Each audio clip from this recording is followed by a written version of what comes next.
everybody, and welcome to Tabula Rasa. Let's dive right in because we're starting a bit later than normal, and we're also doing it on a Thursday, which is weird. We're a day late, but none of us are $1 short because we're all rich in fantasy worlds. Yeah, only in fantasy worlds. Yes. Before we get going, let's do a little recap. Last session, the Pharaoh's most trusted sorcerers, Khonsu the Hadozi, Hamanaptra the Three Keen with his trusted fire beetle Nerub, Danny the Halfling, and Dalil the Loxodon stopped a zombification plague from taking over their city Talgu. Also important to note is 3 sessions ago, when the barbarians Kak, Feber, Thunum, and Inanna stopped a wizard from harnessing the power of the sun to create meteorites that threatened much destruction. It has been 4,000 years since the Shield of Luna stopped the village of Sol from harnessing the power of the sun for evil. And tonight, we are back at the equator. And oops, we're all gunslingers. It came out on D&D Beyond, and I got real excited. I was like, Gunslingers, yes! And I just assumed it was 5e subclass, and it wasn't. It was 2024 one. So instead of weapon masteries, you guys just have extra feats, and we're just gonna hand wave the rest and just have fun. Yeah, Cool. dog, I'm like a whole ass centipede now. Yeah, that's it. All right. Welcome to the land of Inanada. I hate that name so much. Named after an ancient village chief who was instrumental in brokering peace for many of the humanoids living in the area. Many small villages have populated nearby areas, but they are all under the reign of the current king and his 3 generals from his giant city, New Pyre. New Pyre is a glorious city filled with stonework columns, thick, heavy buildings. Soldiers of all shapes and sizes are on duty, with a rather notable difference compared to other civilizations. Unique contraptions are hanging from their hips. It's guns! If you didn't know, it's guns! They don't have swords! I would really like to know how I hip holster my sniper rifle. Long legs. It just drags Long behind leg you, constantly behind you. You are Stiltman. No.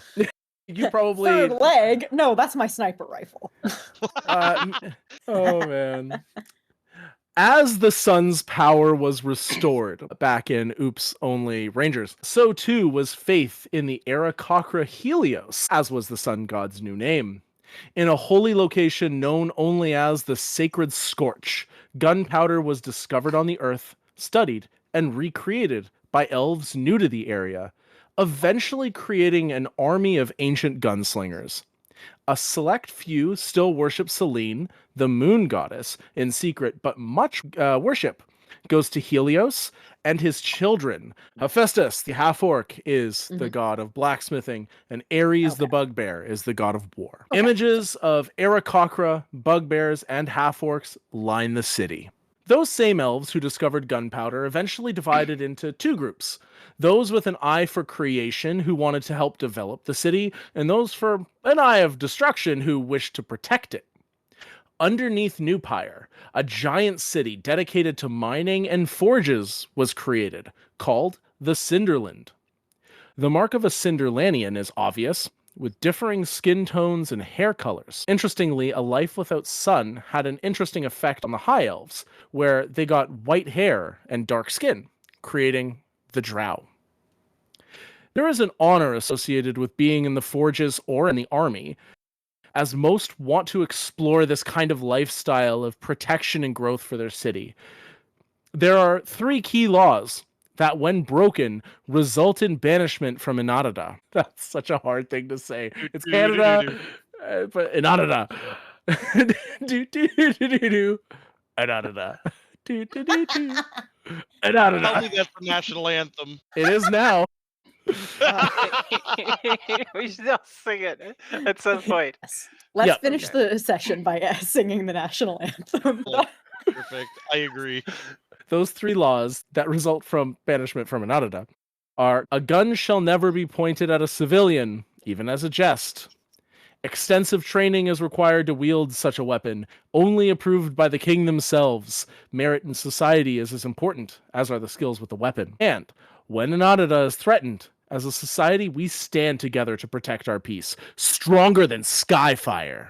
A few other notable species in the area are lizard folk, who work both above and below ground, with their scales reflecting their choice of living, satyrs, who are originally a very small group that has since become quite prominent against all levels of living, and humans with individualized traits. As the descendants of changelings, each human has a variation about them as a result of their lineage. And finally, goblins. Many who prefer to work in the mines and forges, but there is one other line of work, perhaps the most dangerous of all.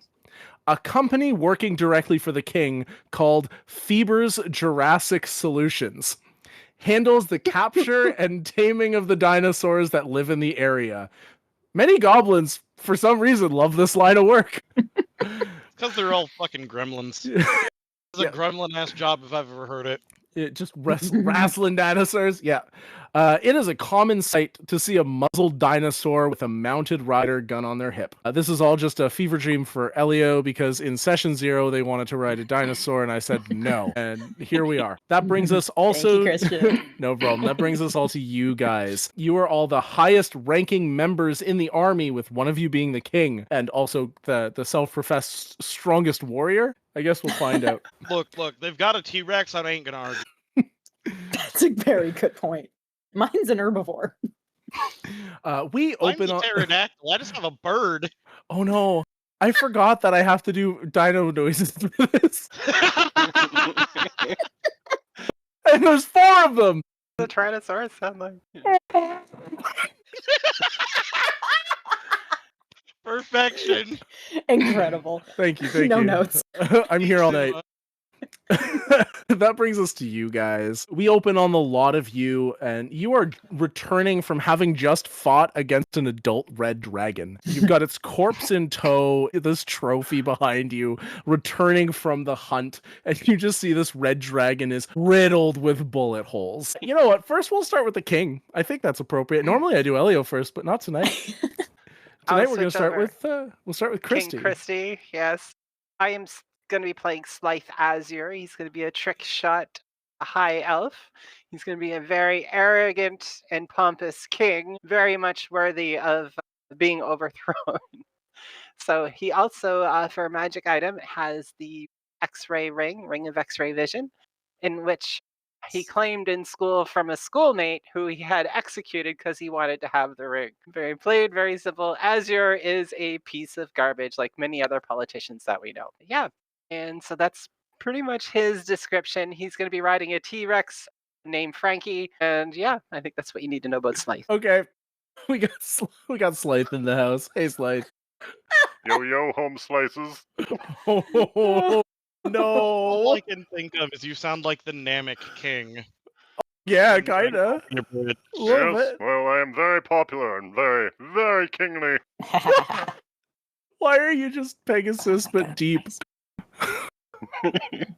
All right, let's jump over to Elio. Elio, who are we playing tonight? I'm going to be playing Medo. He is a spell slinger drow, and his oh my god, what do you call it? Magic item. His frickin' magic item is leather armor +3. Pretty simple. He's the nephew of the king. It was given to him as a gift. He doesn't even remember when. Oh, yeah. Thanks, Uncle Azar. Whatever, Beto. And, of course, my Triceratops friend is named Leaf. That is her favorite food. Jiggy, who are you playing tonight? Hello, I'm Jiggy. I'll be playing the satyr Eleni. Eleni, I was surprised to learn it was a Greek name, because it's a name near and dear in my heart, because it's my sister's name. It means it's a variation of Helen, or ball of light. Anyway, so I'm a high roller. Wow. Got him. Okay. Anyway, I'm a high roller gunslinger, and my magic item is a potion of fire breathing, which I kind of see as kind of like a prize from Helios from slaying this red dragon we just slain, because he sees it as a blasphemous kind of affront because we are the wielders of Skyfire and not the Red Dragons. Yeah, Ooh. my Ankylosaurus is named Catchides. Come on. Serious? Catchides hands. Because with a shotgun, very close ranged. Is Cashides a man, and does he have big nuts like a rat? Do lizards have Maybe. nuts? No, because they Does they he do not have two nuts. tumors that are nut Yes, he shaped? has. No. No, he doesn't. He'll put his own pair of truck nuts on the back, though. Oh my god. You know what I just thought of? Have you ever seen those little things where they bejewel their cats by putting a thing around their tail and it's like a little jewel over their butthole? Oh, Yeah. I've never. Okay, let's stop ruining No. Jiggy's character. He's got a really cool Ankylosaurus, guys, whose name is Catchides. And last but not least, we have our guest in, this is a dude that I met through just hop. What did I raid into you? Did you were in similar communities? We met through the DM podcast. The Q&A. Oh, right. Well, introduce yourself to the dumpstat, my friend. You mean me or the character? You know what? Both. Both, because we don't know who you are. So we can start by introducing yourself and then go into who you're playing. Perfect. Well, I am Asgeir Pyrazire, the host of Skaldz Hearth here on Twitch. I am a web DM hyper nerd and primarily do hyper nerd things. I am a Texan, a man with the soul of a warrior and the heart of a skald, and I love telling stories. As for my character, I am playing Anastagio Pofengari. He is, as one of the generals, he probably heads up the scout corps, as he is of a stealthy and long-range persuasion with his Goliath of a sniper rifle. He, as far as magic item, I went with the arcane propulsion arm because, as we all know, switching to your sidearm is faster than reloading. We definitely all And, know that. Yes, anyone who's ever seen the classic line from Call of Duty knows that. He's riding a Pteranodon. That is his mount of choice. It is a Pteranodon named Gerard. And as is custom for all of the Pteranodons that I ever ride in Ark, its favorite food is other Pteranodons. It is a cannibal Pteranodon. That's why I named them all after various undead things. Rod being a Golgari Lich from Magic the Gathering, because I'm, as I said, a hyper nerd. But yeah, no. That is Gerard. That is my character. Oh, what he looks like. That's probably a good place to start, huh? He's got a very strange pale blue skin. His eyes are this midnight black in which you can see the sparkling stars of the night sky. He is very well dressed as far as a soldier would be. He's got leather armor underneath, obviously, but he's got his breastplate, which in proper form is all sculpted out with the abs. He's got that quintessential leather skirt with the strips of leather going around.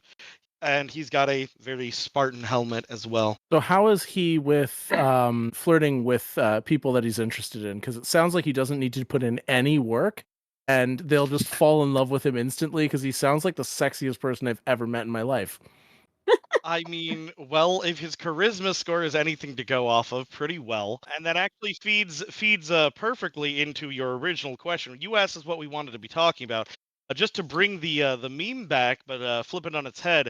Girls. Alrighty. We got a wild cast here, guys, so let's dive right in. You've got a giant adult red dragon in tow, covered in bullet holes, leaking blood everywhere. It's on a cart getting pulled behind you as you head back towards New Pyre. What are you guys all chatting about as you head back to your city? Obviously about my marksmanship, which steered the dragon into everybody else's path, and which they shot it, all because of me. I am Yes, of King course, my lord. Azure. Pardon me. I said, of course, my lord. Yes. Whatever you well, desire. You at least know your place. That is good. That is good. Stronger than Skyfire, as they say. You hit Yes. the tree behind the dragon just as much as you hit the dragon. Just I saying. intentionally did that. As you know, my shot is unquestionable. Makes sense. Yes. Just as a suggestion, your highness, might I suggest that you put a sight of some kind on your pistol? It might help you hit better. It's already there. Please. Oh, have you met our executioner over there? Perhaps you might want to get a little more familiar with him. I know him well enough. I hope so. Let's hope you don't get to know him any better. Yes, my shot is unquestionable. If anyone looks over at Meadow right now, he just rolls his eyes real real big. Yeah. Leaf rolls his eyes at the same time of you and just goes, "Ugh." I kind of just pat pat. So as you guys are walking along, pulling this dragon along behind you, you see there's a big tree in front of you.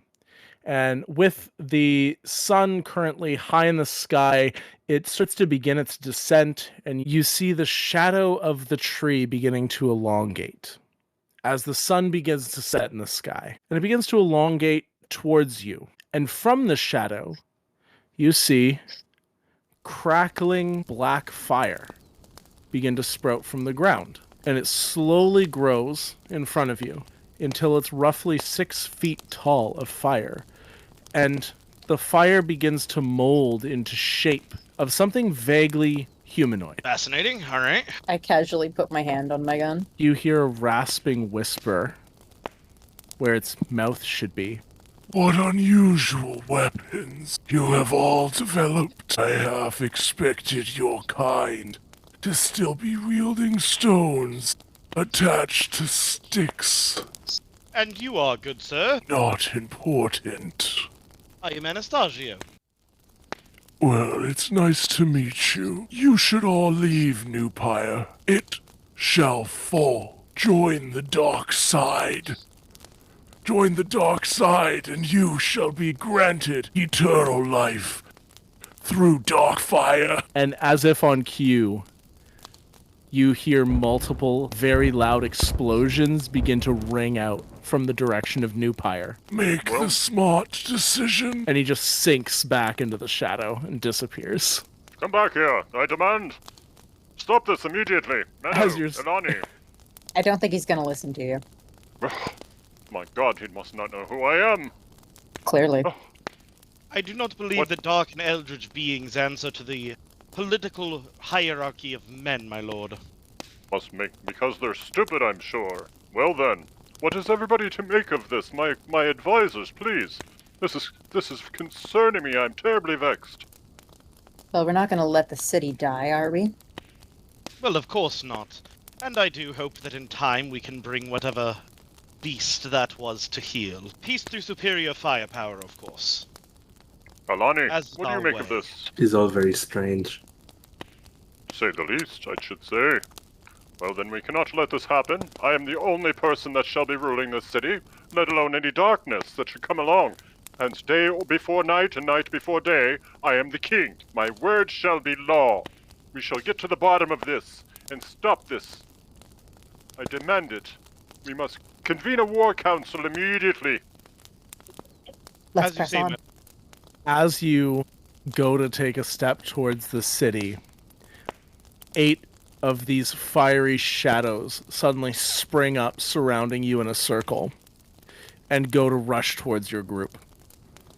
Everybody roll initiative. Defend your king immediately. Stronger than Skyfire, as they say. Defend me. 11. 19. I could have sworn I had something, because I made a joke about still rolling the lowest initiative. We all have advantage. You all have advantage. Okay. Let's see what I get. Well, one of them is terrible. The other one is a 17. I got a natural 20 plus 1 for a 21. That makes sense. All right, as Thank you. these creatures spring out of various shadows and go slinking across the ground towards your group. Slythe, you were probably perturbed at the shadow having left and you were still staring at the ground. You saw them popping out. You were ready to go. What do? I draw my pistol, and I am about to shoot them. I shall roll my pistol. Roll a nat 1. Your first shot just lodges into a tree behind one of the shadows. See Meadow just kind of like side-eye his uncle real quick. I meant to do that. Of course, my lord. Yes. Do I get another attack? I do I not? I believe you all have extra attack. Do. My second attack is a 7 plus 12 for 19. 7 plus 12 for 19 does hit one of these shadows that's rushing towards your group. For damage, I have rolled a 5 plus 5 for 10. And I believe I get to use a pinball shot. Once each turn you take hits a character with a ranged attack using a weapon, you can choose a different target within 30 feet of the first attack roll against it. Yep, you make another attack roll. Deal. I roll another natural 1. Your shot hits this shadow, pings off a tree, goes flying towards another shadow, and it like warps its body around the bullet, and the bullet goes and sticks in the ground right between your own legs. I meant to do that. You all seen it. Amazing trick shot where I aimed between my legs and nearly shut off my royal penis. I just missed it, of course. I meant to that, but I am done now. You are riding a T-Rex who does get an attack and some movement as well. I got a 6. So 6 plus 9, 15 hits. And for damage, and for 25. 25. Do you want to target the one that's already hurt, or do you want to target one of the other ones? The one that's already hurt, I suppose. Might as well finish the job. He bites He his kill it. fucking head off and spits it out. He does have a muzzle on.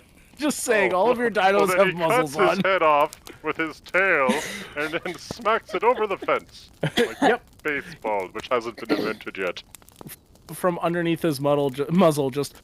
And he baseballs his head, sends it flying like a mile away, an insane distance. Good boy, Frankie. Good boy. You have a treat. He purrs. Eleni, along with Cachides, riding on top of your Ankylosaurus, what do? You've still got 7 of these shadows circling around your group. I yell out, "Defend the king!" and I ride Cachides next to the king to one of the. I assume there's another shadow right next to him. Oh yeah, they're all within like super close range of you guys right now. So if you just maneuver yourself to get a little closer to the king, that's fine. Yeah, I do that, and then with my feet-mounted strike, I have advantage on any enemy that's within 5 feet if I'm mounted. So roll first. Roll. It's a 14 plus 12. That should hit. Oh yeah. And then second hit, I'm fishing for crits. It's a crit, 19. Let's go. I want to do double or nothing, so I'll roll another d20. And if it's a 10 or higher, I roll all of the attack's damage 4 times. Is this a It's risk 16. dice you're using? No, it's my subclass thing. Okay, describe this. It's level 16 thing. Describe this for me one more time, because that sounds crazy. When you score a critical hit using a ranged weapon, you can roll a d20. If it's 10 or higher, roll all of the attack's damage dice 4 times and add it together. If it's a 9 or lower, it becomes a normal hit. So I have a chance to lose the crit if that happens. Ooh. But All right. Rolled at 16. That's the one where the DM can call you on it, or is that? No, not that's the a different. That's an entirely different thing. So first roll is 31. Second roll is a 19. Third is a 24. 31, 19, 24, 17 plus 5. And these all hit the same guy? Yeah, that's all like one bullet. Tell me how you make him cease to exist. So I believe that I'm blessed by Helios, and I just surge forward, Cachides, and I yell out, "Defend the king!" And like with, you know those shotguns that have lever action, you can do a spin move with them. Yeah. And I just do it for flair. And then first with a crit, like my barrel glows, and it's like the sun explodes from it. It's like one of the randomly blessed shots that I have. And yeah, this flare from the gun kind of envelops this black fire and outshines it, and it, like sunlight, it kind of like dissipates and disappears. Oh yeah, Cachides, as he's running, you just hear him. You shoot this thing, and it just disappears in this weird gasp. And that was the one hit, and with another hit, I go with the fresh one, and he takes 9, 10, 11 plus 5, 16 damage. Okay, that kills him as well. And then I still have Cachides' hands. Yep. To run to a third guy, and they have a tail swipe, plus 9 to hit. That's a 24 to hit. Yep. And then 5d10 plus 6, 6. More than dead. More than dead. He just turns around, his tail just buffets the ground, leaving a deep gouge in it, swings up, slaps one of these fiery shadows. You see the shadow splats into a tree and like sinks into it. Just after all that, I kind of like sit astride my dinosaur, and you know that thing in westerns where they like shoot the air, and I yell out "stronger than Skyfire" to all the passers-by, kind of. You guys have taken care of a lot of these. There are still 4 left. They are going to swish and swoop, targeting the 2 people who have attacked them so far. 2 go for King Slythe and 2 go for Eleni. To hit Eleni, I get a 12 and a 23. The 23 should hit. It does indeed. As this thing flies at you, that is going to be 6, 7, 8, 9. You get 9 fire damage as this creature reaches its hand out and rakes it down your arm, and you just feel an intense burning pain. It reminds you of the time that you got too close to a poker in the forges. Ooh, Glass City Knuckles just gave Trick Shot inspiration. Oh my gosh, I forgot to tell Asgeir about inspiration at the beginning of the session. You guys get all past me. Asgeir, you have inspiration, special inspiration called Guestspiration. It allows you to gain advantage, give the advantage to somebody else, give someone disadvantage, or you can use it to know a guy. And if you use it to know a guy, we find a guy that you know. Can't be used for like overpowered things. You can't be like, I know God. Usually, my players have used it to summon a meat shield that they want to die. Don't know why. Kind of weird flex, but okay. It's always been someone we didn't like. So, Glass City Knuckles, who's redeeming that for Trick Shot. If one person uses the I know a guy, then the other one can only be used for the other things that I described. Anyway, on to King Slythe getting attacked by fiery shadows. Save me! Oh, save me! One's definitely a miss, one's definitely a hit with a 3 and an 18 on the dice. That one's going to be 4, 8, 9, 10 fire damage. Oh, I'm so tempted to say he grabs the royal penis, but I'm not going to do that. Not yet. We'll save that one. But he does come and he rakes fiery, shadowy claw down your thigh. Wait, he doesn't grab the royal penis, but he does come. Yes, he does. Oh, dear God. God damn it. I shall have you executed for that joke. It's our guest turn, Anastagio. You see your king get attacked. Oh. And Eleni, I guess. I am going to dig my heels into the sides of Jabal, pull on the reins. Fly, Jabal! We need a higher vantage point. And I will fly up to where I don't think these guys are going to be able to hit me. So probably about, what's the range? Like how high can this thing fly? Jabal or Gerard? That's a great question. But what did I say the first time? Gerard, but I like Jabal better because then we can have Catchity Jabal. Then it's Gerard, my bad. Okay. I will honor the previous name I gave him in another life in Ark. He looks confused for a second, then he hears Gerard and he goes, okay. 90 feet. Alright, so he's going to fly 90 feet up into the air. I'm going to spend my bonus action to bite the bullet to kick off this combat right with an extra D10 plus 16 temporary hit points. Yep, you eat a bullet. Of my risk dice. So that is 6 plus 16, 22 temporary hit points just in case. Nice. I am then going to go ahead and pop a shot at one of... Is there any that are wounded right now or no? No, all of them have full HP, and there's 4 of them left. Full HP. Then I'm going to go ahead and open with a shot at one of them. Let's find out how this one goes. That one comes out only to 1. It doesn't. 21? Please roll your damage. Yeah, 34 damage. Still dead. Yeah, so he puts a round straight through this thing's head, works the bolt chambers another round, and he's firing again at the next guy. Yep, gunner feet. You don't need to wait to reload. You do it super quick. Well-trained hands. Oh, beautiful. That's a crit. Nice. I got an 18. I crit on an 18 through 20. No. So that is 5d20. Let's see here. All right, so that is 40, I rolled 2 20s on that. 40, 57, that takes up to 65. 65 plus 9 comes out to 74 plus D8. That comes up to 79 plus 5. I think I got the point across. Everything after 20 is gravy, I'm pretty sure. I didn't even add all my damage earlier. I just said the numbers too. Yeah, I mean, seriously. I just What's heard the numbers that status kept going up. With his 16 HP, how do you kill him about 5 or 6 times over? I would like to have flown directly overhead of him, shot directly down through him, shattering his essence everywhere. It's kind of like when you stand next to a campfire and you get those embers that fly through the air and you're like, oh no, it's coming for my blanket. Like that, but like dark purple floating embers. It's kind of beautiful, but in a weird, weird, scary way. Anything else from your turn? My wrist dice back like crit. Nice. That does happen. All right. I don't think that Gerard can do anything because he flew 90 feet up and he's too far away to do anything because his attacks are melee. He's doing exactly what he's supposed to be doing, keeping me out of harm's way while I blow people apart. Yep.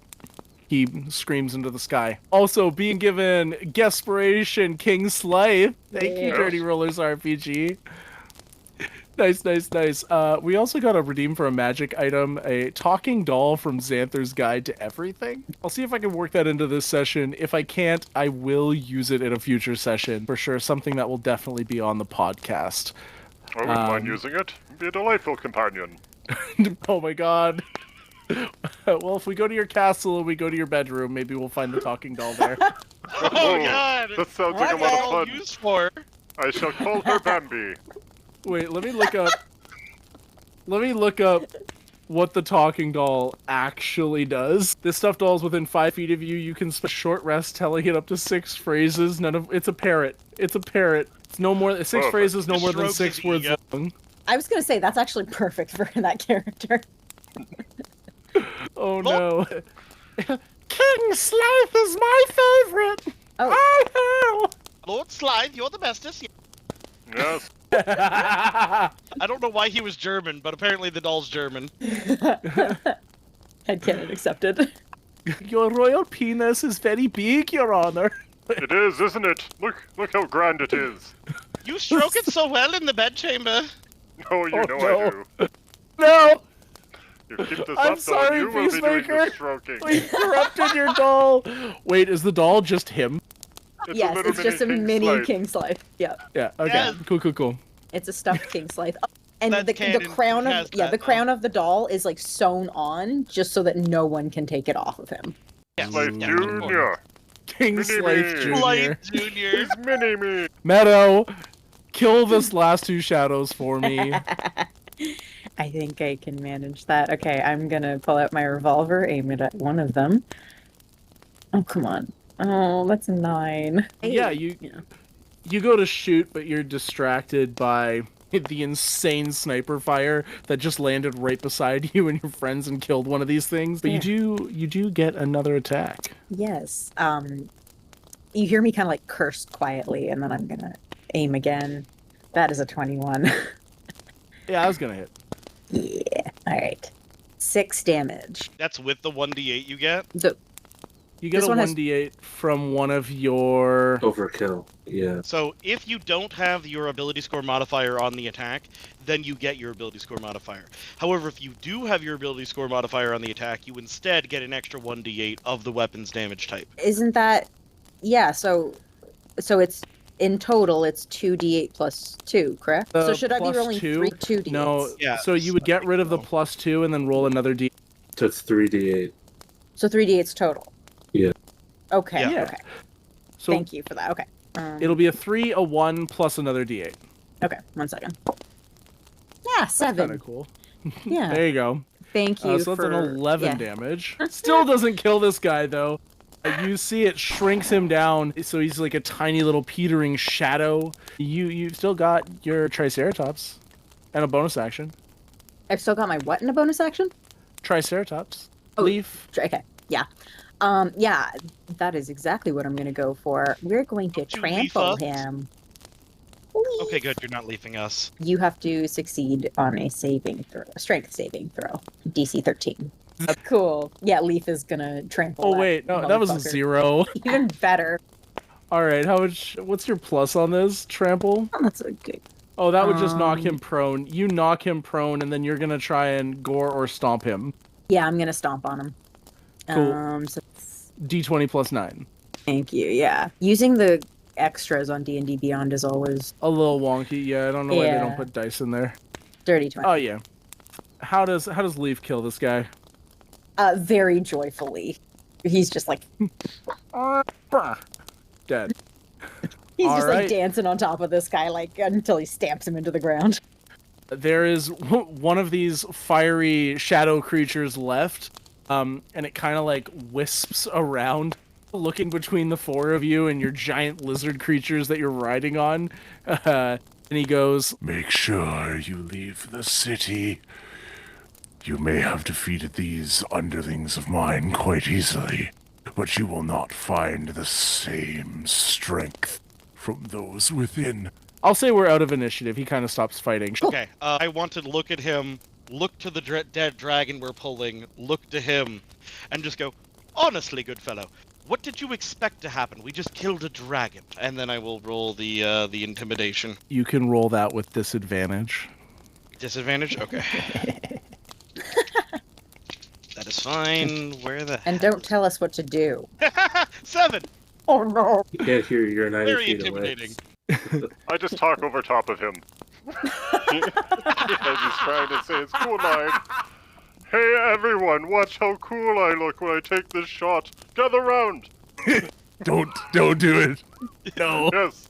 Watch this. I shall position the firearm between my Join the legs dark side. and make it look like I poop out a bullet. And I'm gonna ricochet off a tree too. Watch. Everyone watch. What should I roll to ricochet off a tree? Enraptured. Just roll your attack roll. It's fine. Alright, fine. Are you rolling your I attack roll a roll? 5 plus 12 for 17. That Nice. hits. Describe how you kill this last shadow. First, I demand everybody look. Hey everyone, look how cool I look. Look. Oh ho ho, watch this now. And then I shoot it.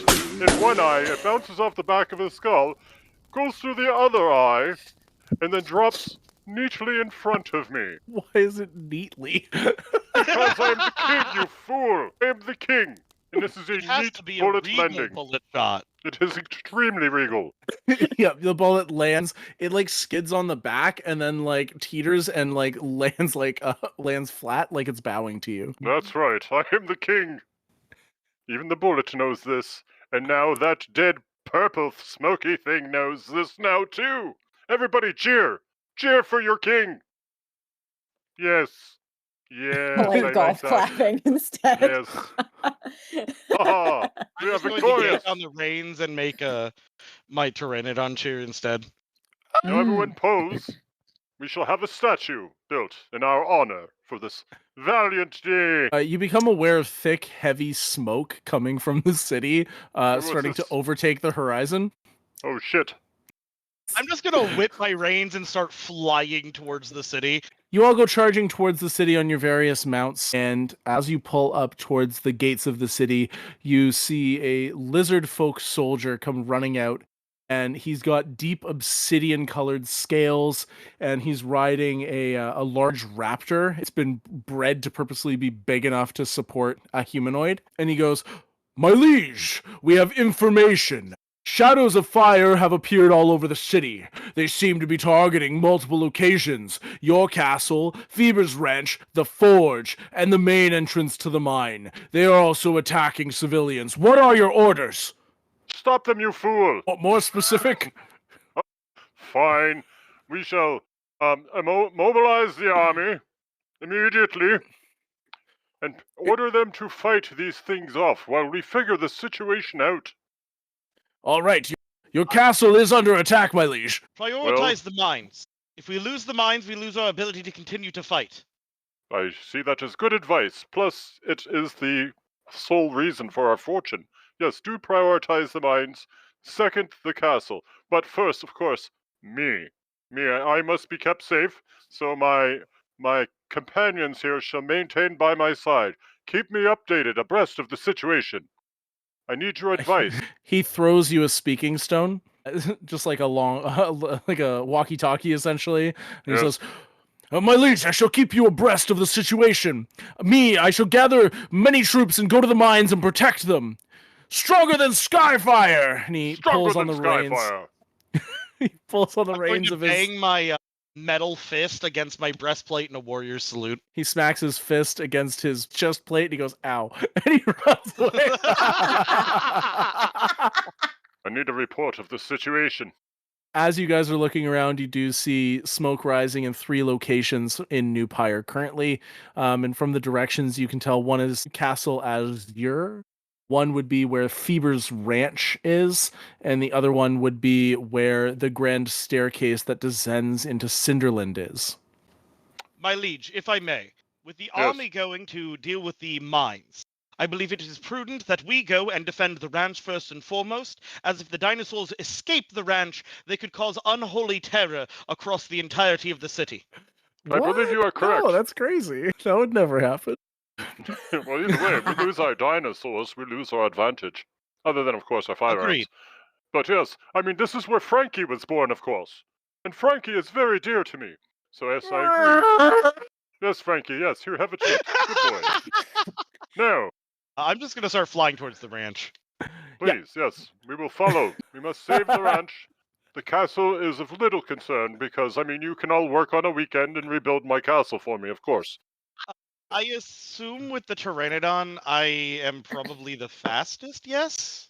Oh yeah, you get there well before the rest of the group, and you kind of like, Can I even when get you got a, to the castle, you circled around and had to wait for them. Can I Nice. get a, like, overall of the situation first and foremost, see if I can't get some soldiers starting in on this before my comrades arrive? 100%. As you approach towards Feber's Jurassic Solutions, you see the massive stone walls that hold back all of the untrained dinosaurs. Inside of the pens from your aerial view, you can see that the animals are panicked, running around their pens, braying and roaring. You see many goblins are fighting against more of these shadowy spirits, but these spirits seem to be in smaller stature, almost similar to the size of the goblins. You also see one spirit that seems to stand out amidst the rest of all of these shadowy fire figures.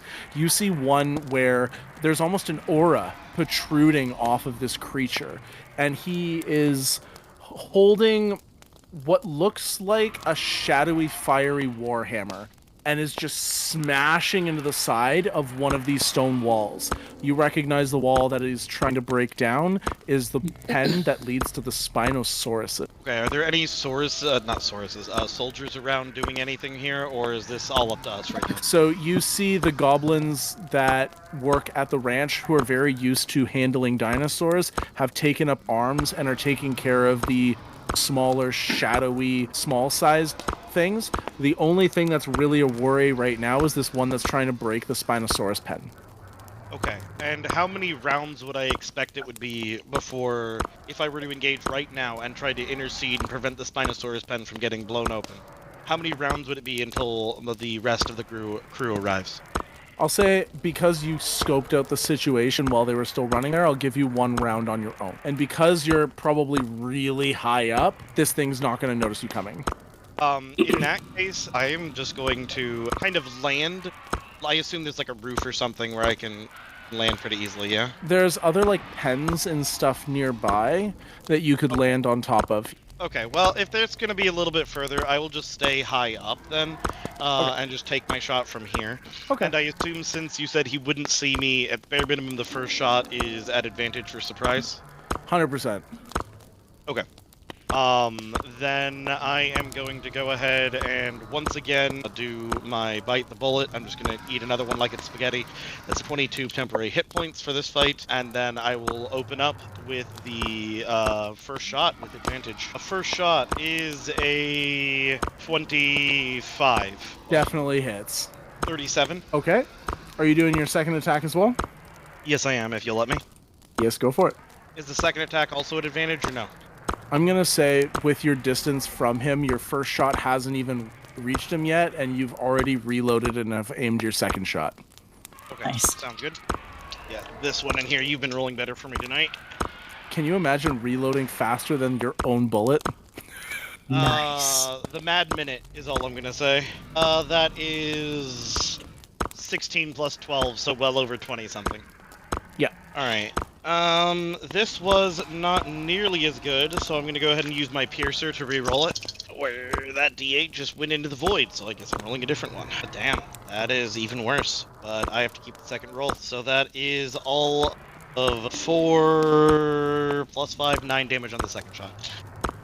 9 damage on the second shot. You see your 2 bullets go whizzing down and just boom, boom, go through this spirit. You see it like spreads apart around your bullet and reforms. It turns and looks up at you, and you see that it is vaguely goblinoid shaped. It's got these long droopy ears, and you see it looks up at you and goes, "Hey, I'm working here!" And then turns around and starts slamming on the wall again. At this point, everybody appears and rolls initiative. Can I also shout down to the goblins that are there? Stop the one that's hitting the wall! You don't let the Spinosauruses break out! Both to the goblins and the party. Can I actually? This is going to be a little bit metagamey for my players, but nobody here would recognize who this is. But Elio, can you give me your best Feber impression when he says, "Hey, I'm working here"?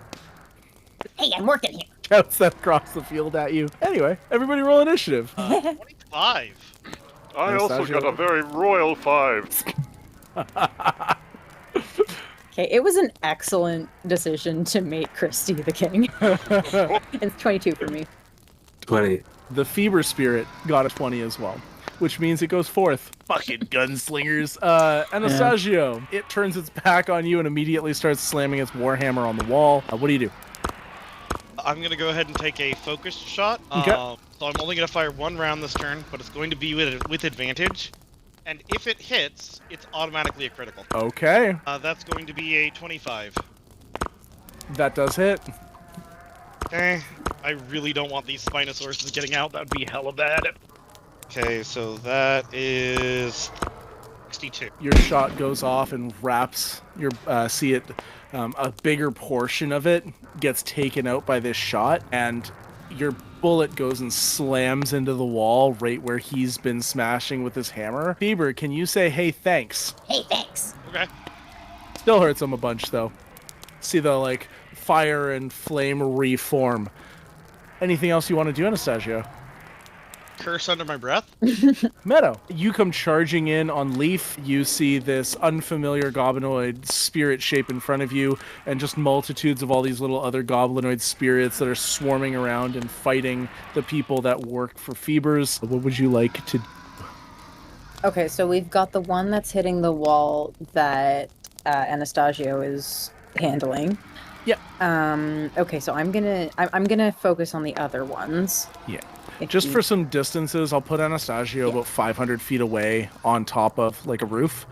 Okay. And then as you come charging into the ranch, I'll say you're maybe about 50 feet away. Yeah, I'm gonna pull out my revolver again and start shooting them. Motherfucker, that is a 4 to hit, so obviously not. Rude. But that second one was a 22 to hit, so Second one hits. yay. Ah, perfect. Okay, so that rolled double because it was a crit, and then I need so that's a 21, and then plus I need another 8. Fuck is 8? There we go. Oh, that's another 8, so that's 29 total. Nice. Your revolver, the first one goes into the ground just a little bit beneath his foot. The other one slams into his back, and he reforms once again. Anything else that you want to do, Medo? I don't, but I think... How far? You said he was 50 feet away? You're 50 feet away right now, yeah. Okay, we can get there. All right, Leaf, let's go. We are going to charge into battle. Awesome. Yeah, so I think we're going to go for the trampling charge, followed by stomp. Okay, so I have to roll a strength save, yeah? Yes. I got a nat 20 plus 8. Rude. Okay.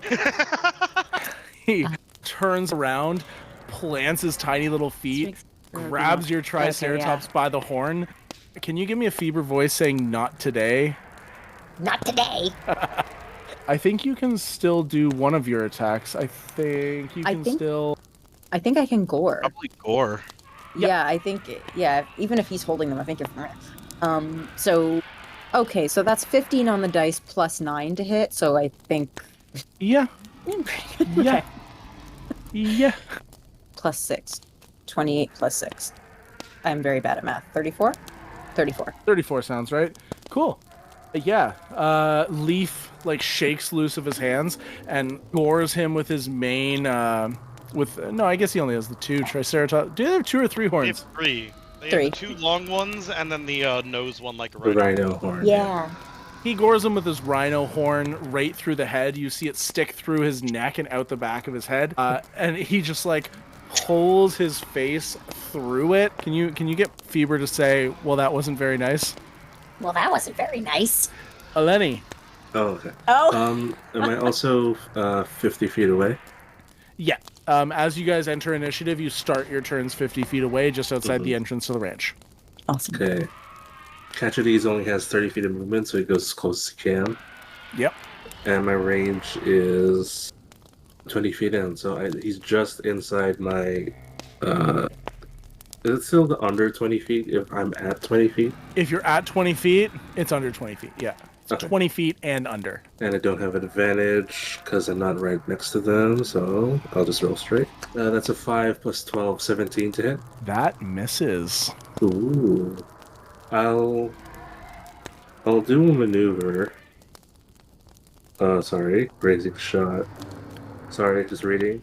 So when I miss, I'll expend 1 risk die to deal damage plus 5.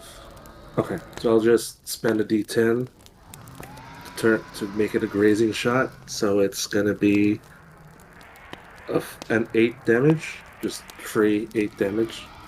And then second attack is 15 plus 12. That hits. Okay, so that would be a normal. It's my first time rolling normal. 18 damage total.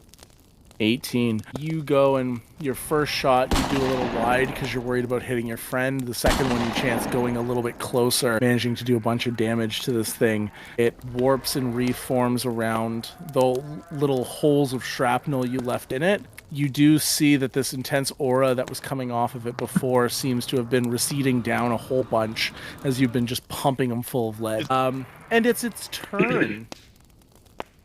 And Medo, you're right in front of him. So first things first, you and Leaf both take some fire damage just because you're too close to him. 6, 7, 8. You both take 12 fire damage. Then he's gonna take out his weapon and he's gonna try and smack you twice. Now this is with the Warhammer. The first one is gonna be a 30 to hit. Believe it or not, that hits. Shocking. The second one's an 18 to hit. That unfortunately hits as well. Okay, so I'm gonna need 3. I'm gonna need a lot of D8. Holy shit. Holy shit. 1, You just 2, said 3. 4, 5, 6, Oh my god. 7, 8, 9, Y'all, 10, 11, 12. I'm in danger. Just a little. That's 73 damage. Well, this is like a 73. good time to point out that I believe this one's not a me thing. We do have cheat death, once per short or long rest. When you're reduced to 0 Yes. HP and not killed outright, you can drop to 1 HP instead and regain 16 HP. Nice. So what you see is this shadowy, fiery warhammer lifts up, slams into your body. You feel the breath leave your body. You feel your lips crack instantly as the heat seems to be drawn from them.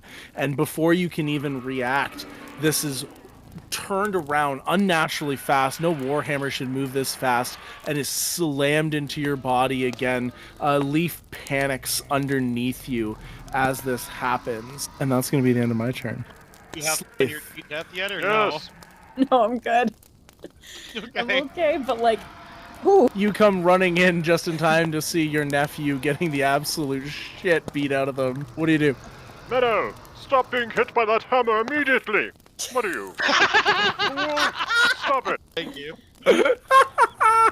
Yes, Did you my not king. Did you not see Anastagio or Adagio, whatever your name is, shoot and straight through and hit our beautiful dino pen? This is destroying the city. We must stop this immediately. So stop dying. Anyway, so I'm going to be on top of Frankie here, and I'm going to cast my one and only spell after running 20 feet with Frankie to get closer. Because the spell's range is 30 feet. Good boy, Frankie, have a treat. Yes. And then I will point my finger at this beast and cast The world's True fattest Strike. T-Rex. You guys, True Strike? Okay. Yes. So I'm looking to point a finger at them, and I need to know what this target's defenses are.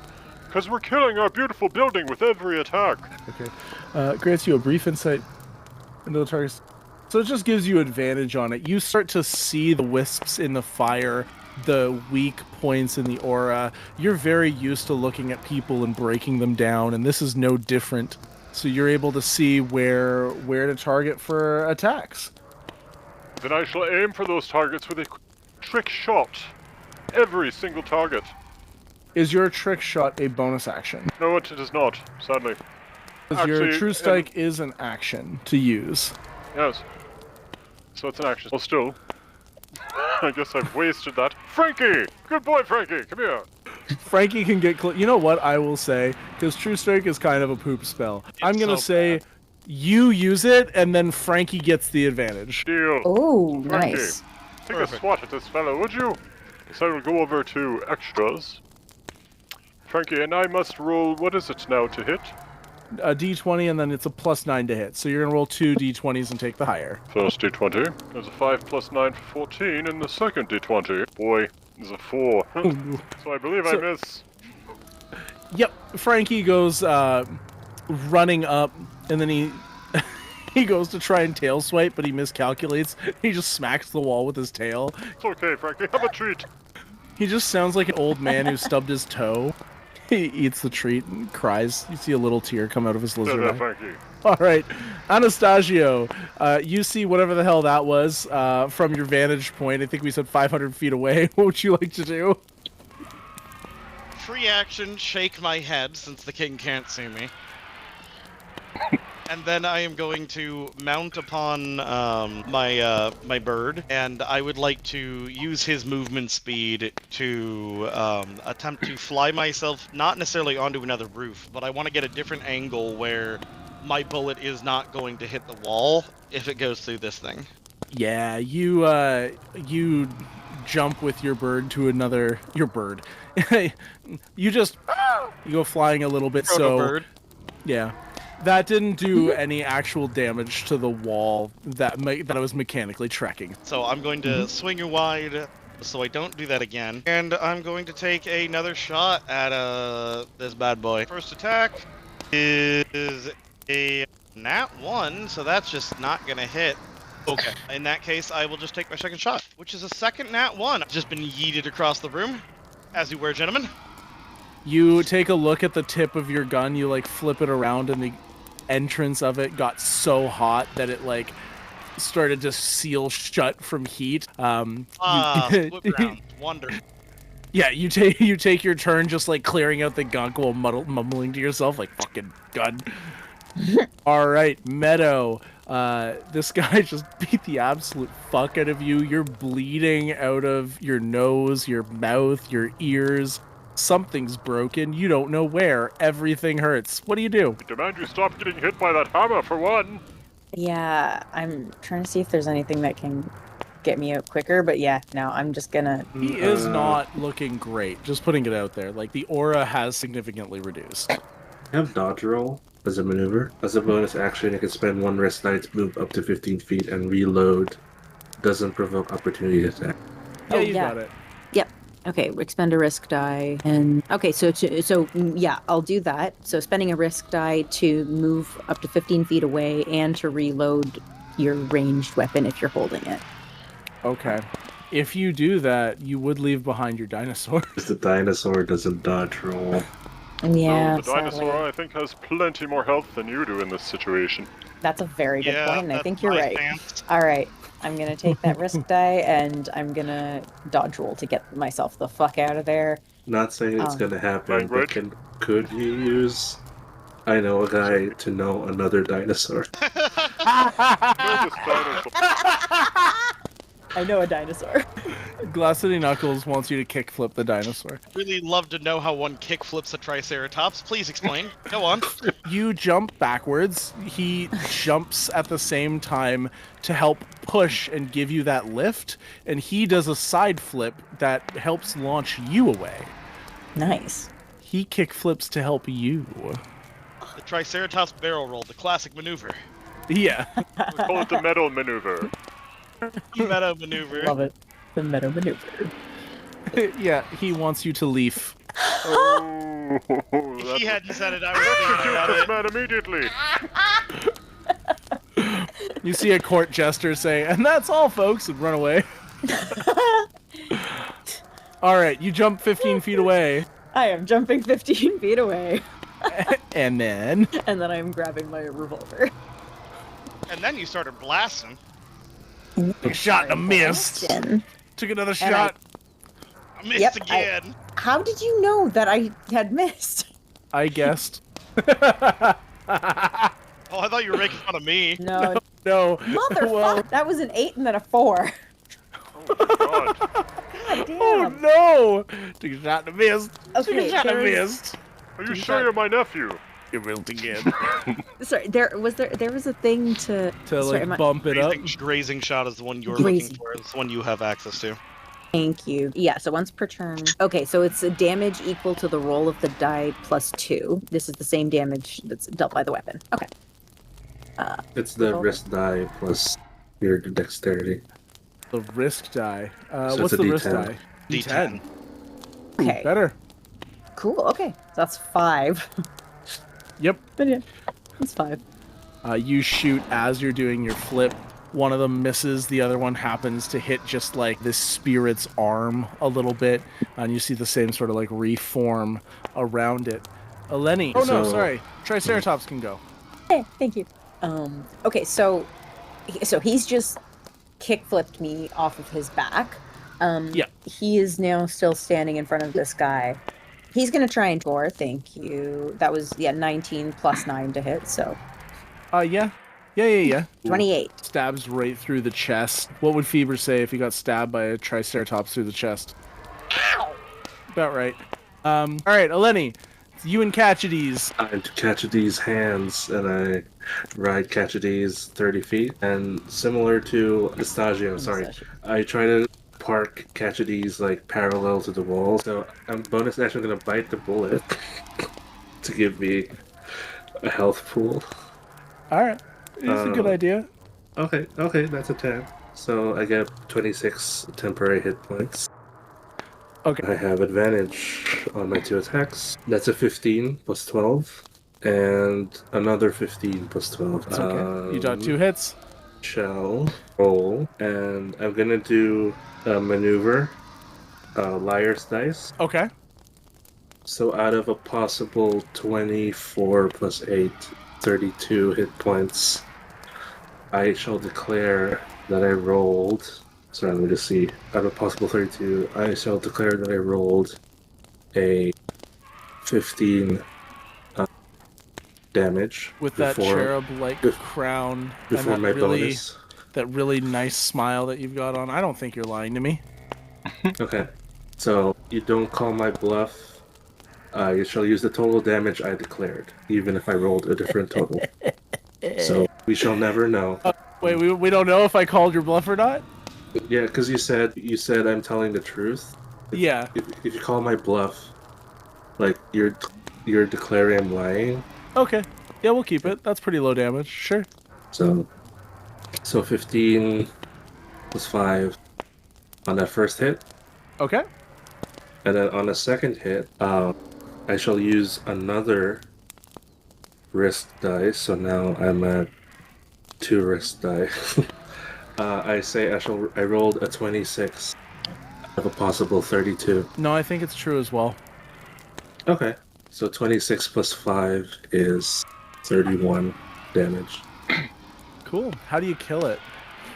Ooh, I kill Fever. I roll up with Catchadies. I point my shotgun down at it, and I just say, instructions unclear. This wall is not scheduled for maintenance.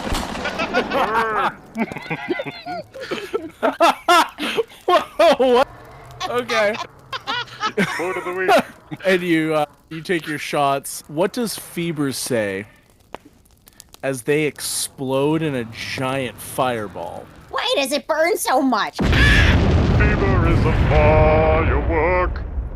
I need a dexterity saving throw from Eleni, from Medo, from Leaf, from Catchadies, from Slythe, and from Frankie, because you are all currently within 30 feet of it. 60. 14. Fail. 20. Pass. And your dinos. Yes, Catchadies is a fail. 19 for Frankie. Fail. There, Frankie. And treat. Leaf as well. 20. Did you get you both got a 20? I wasn't on that list. You would be as well, because you jumped Okay. only 15 feet away. All right, well, that 20 was for Leaf. Gotcha. My dex saving. Are you fucking kidding me? That is a 10. Fail. Yeah. This is an insane fireball. As it sets off, purple dark flame explodes out, coating the three of you and your dinosaurs. You all take 74 damage. If you passed, you only take 37 damage. Well, I think everyone has evasion. But our So then dinos everyone would, if you all have evasion, you would all take 37. You passed fail. it, which was only Leaf, I think. That would be 15, 16, 18. Okay. I'm gonna. Okay. So 37. Okay. So 37 for me, and then okay. So I'm down. I am looking through the list to find that thing about like switching. Cheat death. Yes, cheat death. Thank you. Okay. Yeah, we're doing that. So I have 16 left. You also see a hole explodes in the wall because he stayed directly beside it as he exploded. And you see two long alligator-like necks beginning to snake out. You see their heads like careen through this hole curiously, and their eyes spot you lot laying charred on the ground, hurting. What would you like to do? I know it Back. looks bad, but guys, don't worry. It was just a fever dream. I think we all need to take like 1d4 psychic damage from that one. Do the dinosaurs seem chill, or do they seem like they're about to fucking book it? They seem curious and looking like they're about to start heading out. From what you know about dinosaurs kept in these pens is that they're not trained as mounts yet, but they might have some training.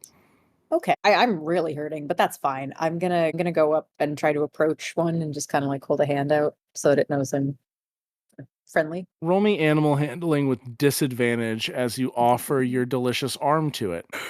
This is very much a carnivore. Well, all right. Well, motherfucker, that's. I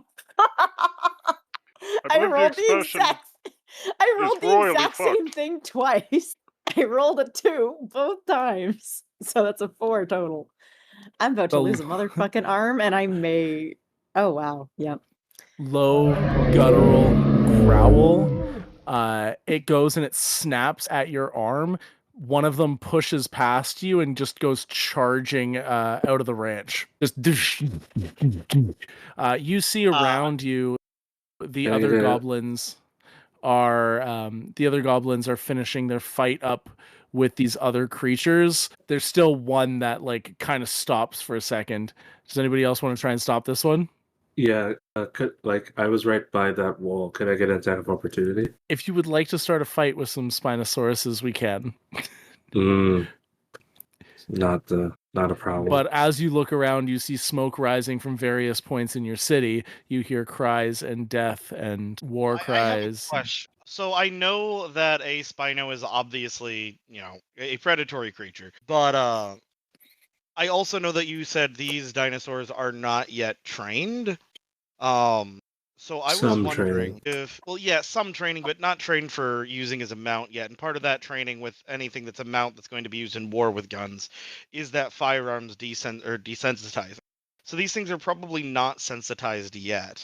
Is there any way that as these things are getting ready to head out, I could snap a shot off that impacts somewhere in front of them in an attempt to scare them back into their pen? As you see Meadow hold their arm up and this one just ignores and starts to run away towards freedom, you take your shot.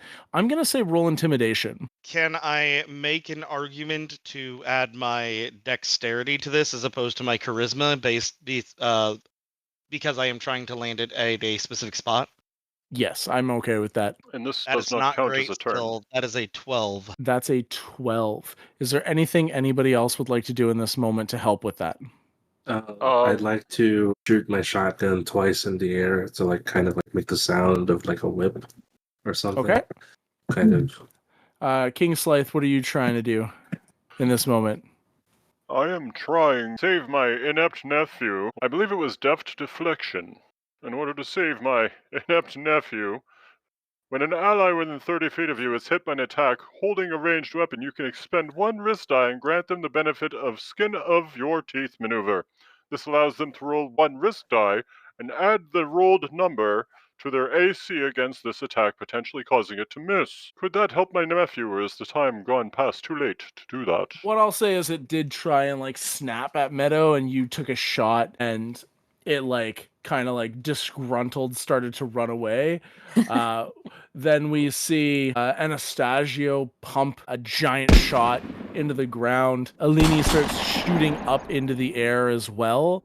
I'm going to say that initial roll that you did, Anastagio, you can roll with advantage. Okay. Come on, baby. This is one we really need. That's even worse. Shit. Oh no. 8 on the die They- versus a 2 on the die. Oh. They go and start, they push past you guys and start to run, ignoring you even as you might take shots at them. All of the goblins begin to run forward with lassos and stuff like that. And they go full attack on Titan on these Spinos. They just start lassoing them and jumping on them and grabbing them. We're like, King, we got this! Don't worry! Yes. Stronger than Skyfire! Stronger than Skyfire. They go riding into the town with like 20 goblins on the back of each of these things. You see one of them gets thrown up in the air and eaten, and they just keep riding away. Good job. Keep up the good work. Give that man a purple heart. He's As dead. you guys are standing there, having failed at keeping the Spinosauruses contained, you hear a large explosion come from the center of town. Before that happens, can I have rejoined the party? What are you looking to do? Give me a second. So I'm going to tell you this is going to take 10 minutes.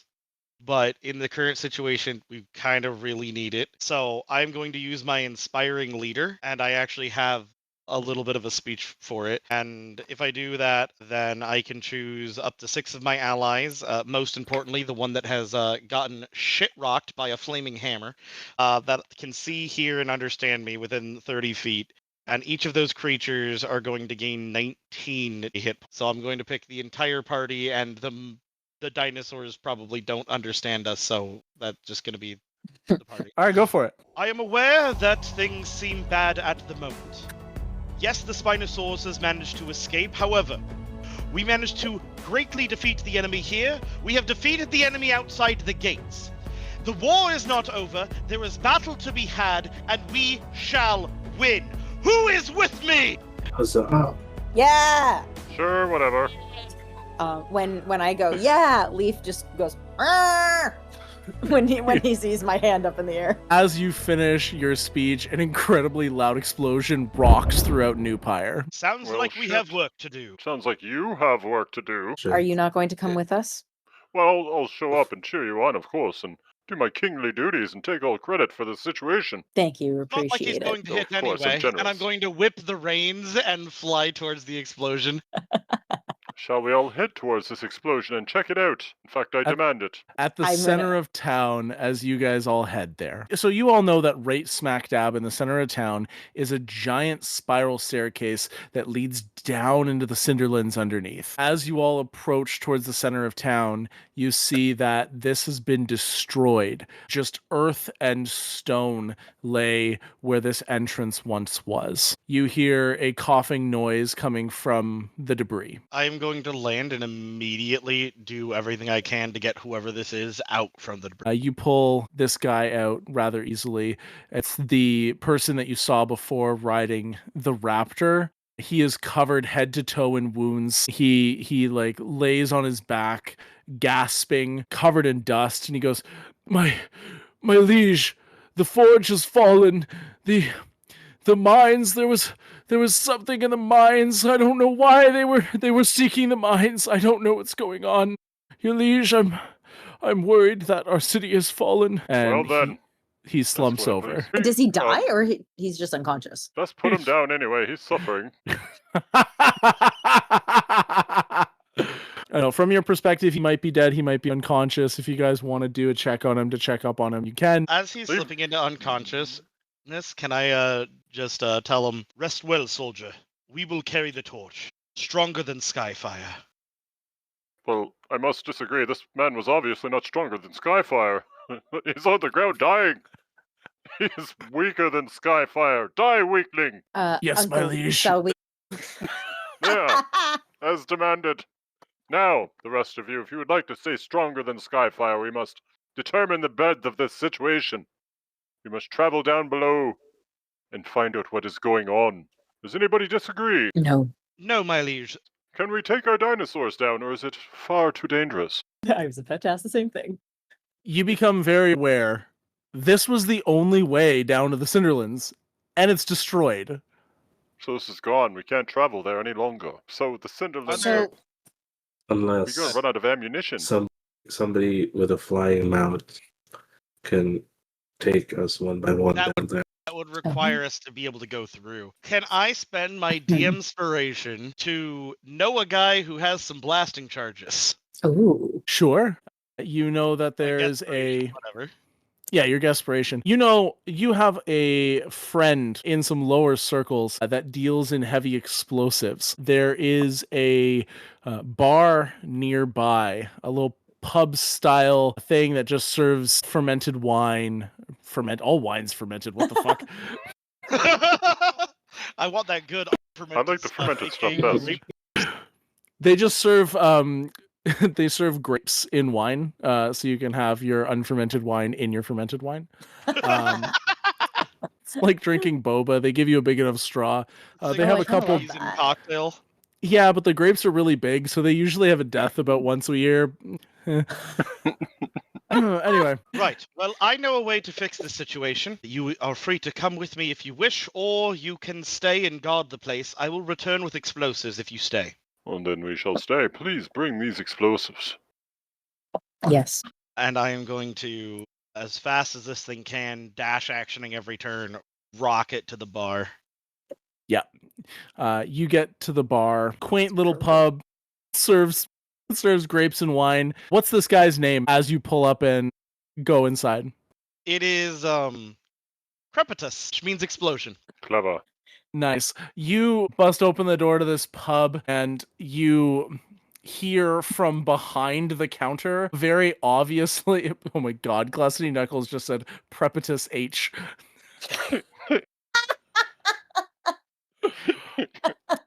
You hear from behind the counter underneath the bar a guy going I'm going to approach and just take my metal fist and bang on the bar counter. he shoots up standing incredibly straight and he goes, "Would you like some unfermented wine with your wine, sir?" Is this he? This is he. He goes, shit. Hey Anastagio, how you doing? Are you good? You cut out. You're Hey. Hey Anastagio, you're alive. What? The city's under attack. Why aren't you hiding? Because I'm a general. Fool. I am fighting the attack. Okay, what? Why are you here? Why are you? Are they gonna come here too? I'm here because we need explosives. What do you need explosives for? The Circle of Selene does not pay you to ask questions. What? Okay, well, okay. You see, he like reaches down, puts both hands under the bar in a specific location, and flips the bar up. As he does, glass and wine and grapes shatter all over the place. But the bar flips, and you just see that like attached by wire to the bottom of this bar is just copious amounts of essentially dynamite. Oh my god. Thank you. Yeah, just careful where you use it. They have blown the entrance to the mines. We are using it to gain entry. Your service to your crown and country is noted. And I'm going to scoop as much of it as I can carry, shove it into my rucksack, and head on back. He puts a hand on your shoulder and he says, "May Selene shield you always." He puts a hand over his heart, and then he reaches under the counter and pulls out a bag of holding, and he hands it to you. And he says, "Take as much as you need. The city must survive." Thank you. May Selene shield us all. And I'm going to shovel basically all of it into this bag of holding. All of it fits to a T. NT. Why am I made this way? You go rushing back to your friends carrying copious amounts of dynamite. Because you have kids. The second you have kids, it's automatically injected into your brain. 100%. 100%. Yeah. All right. Back. With Welcome back. copious quantities of TNT. Oh, thank goodness. Well, the explosives have just arrived. Everyone Okay. besides me, please start evacuating the general area. This is going to level a city block at least. Oh, yes, everyone, on your dinosaurs. Probably a city block. Yes, there'll be tremendous damage shooting upward, but not I start sideways. ordering people, like, with my shotgun shooting the air. I'm going to grab the other stone that was on the lizard folk, who is now been ordered to die and complied with the order of his king. That goes directly to the king. Yes, All right. thank you. Once you are all out of the blast radius, a block or so away, and you've finished the evacuation, I will attempt to light this and get the hell out of Dodge, as it were. Well, perhaps you should fly up really high where the explosion would probably not make contact with you, where the breath of the That was explosion will be my experienced plan, underground. Yes. Genius, then. I'm glad I thought of it. Which I didn't. To shake my head and start setting charges. There you go. Yes, you've learned. Once you open your bag to set charges, you just hear a little sound as a tiny little firebolt goes flying into the entrance of the bag of holding. You look up and you see another one of these shadow spirits rise out of the debris. This one is in the shape of an half-orc holding a maul, and he's got a finger extended, and he just shot a tiny little firebolt into your bag of holding. And he goes, The bag, chucking the bag down and yelling, "Everybody run! Hop on and fly! Fly!" and you hear Me can't wait to see big explosion. as you Enclosed will eat some of this blast radius, but I've just chucked the bag against the area we need to blow open, and I'm just getting the hell out of there. you go running. You Flying look in night behind gaze. you. Yeah, you look behind you as this explosion occurs, and you see this orcish shape standing in the middle of it, get engulfed with this fire, and his black and purple fire just fades. Is it safe to come back? The explosion dissipates, and there's a big smoke cloud, silence, and then there's just the sound of raining debris just all around you, and then a perfect silence for a minute, and then you start to hear explosions and fighting off in the distance. Well, that could have gone. I'm going to say it into the walkie-talkie. That could have gone better, but it could have gone worse. At least the way is clear now. Is the All way right. clear? I go, what? I said mop. You do see that it has opened a hole in the earth that leads down into Cinderland. Then we shall travel down. Does anybody disagree? What was the Dinosaurs answer fit. to bringing our dinosaurs again? I mean, if you can figure out a way to get them down a hole, Because right now Gotcha. it's just a drop. I'm gonna go over and pat Leaf on the nose and just be like, "You're gonna stay up here, okay? Don't let anything follow us down."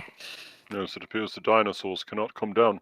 Though, Anastagio, you can probably ride down and tell your dinosaur to go away and make sure it is safe down below. The rest I shall order the workers to start dropping rope ladders immediately, and we shall make our way down to have an investigation of this area. Anybody? Do you agree, disagree? Does it sound good Yes, to my you? liege. And I'm just gonna fly Yes? down. Good. Please tell us the situation down below while we get the rope ladders set up. You whoom, into pure darkness. You see a bunch of whatever we will see a bunch of satyrs come running out with rope ladders. Oh, my liege, my liege, my liege! They start throwing these rope ladders down for you, and you hear them just as they go and hit the ground down below. That was a very good ladder unrolling sound. Yes, That very really impressive. was. That was impressive. Quite royal. That was really good. I make up what I can't do for T-Rex noises. I make up for in rope ladder noises. Put it on your resume. All right, I'm gonna head down. We all climb down. You start climbing down into the Cinderland. Do you guys? Who has dark vision? Oh, I do. I believe as an elf. So I have like 120 feet of dark vision. Nice. Yeah, like this is They where do my not. ancestors came from. I don't think Anastagio or Eleni do, though, do they? Oh, Negative Ghost Rider.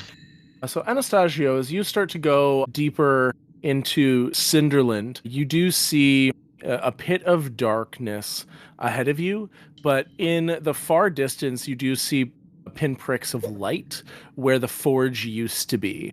As the rest of you begin to descend, it's a large open cavern underneath New Pyre, supported by heavy, thick stone columns. It's kind of like walking into a grand cathedral hall, but city-sized.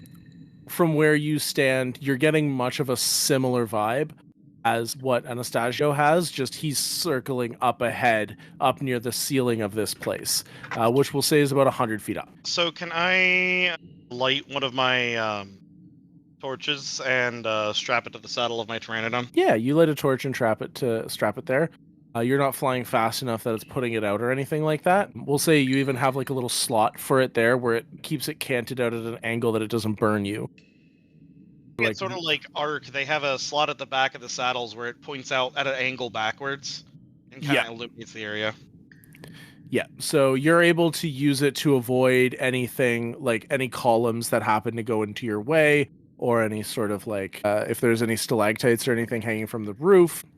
But still, even with that, this is such a vast open cavern with all of the lights currently out that it's hard to see anything. From your experience, you do know that the entrance to the mine is past the forges. Okay, from my experience, do I know if there's normally any light fixtures which I might be able to reignite? You do, as you're flying, see there are chandeliers that are currently out. I'm going to start using my torch to light the chandeliers. You touch your torch to a chandelier, and you see the chandelier turns on with dark fire. That is not good. Which does not give off any illumination. It doesn't turn my torch into dark fire, does it? Now you pull your torch back quickly enough it doesn't get overtaken. Then I am, while the rest of them are kind of making their way down and attempting to get themselves into play here, I'm going to fly towards where the light is and scout as I was told and as my character is designed and meant to do. You go and scout ahead, heading towards that light. You begin to approach towards the forge. Can you roll me a perception check at disadvantage as you get towards the forge? That's not great. That comes out to a 13. With a 13 as you get towards the forge is an enclosed circular room that has 4 entrances surrounding it. The only thing that you're able to see at this point is that one of the doors is heavily dented and there's a crack in it that would lead inside. Seems like somebody used force to open this door instead of just opening the door. What Give me a appears to be moment something here. very strong. The rest of you get down the rope ladders and start heading the same way after Anastagio. yes. Cool. I You am catch going up to him. Sorry, yeah, Anastagio, what do you want? I was going to land my Pteranodon briefly, kind of hidden and out of the way. Okay.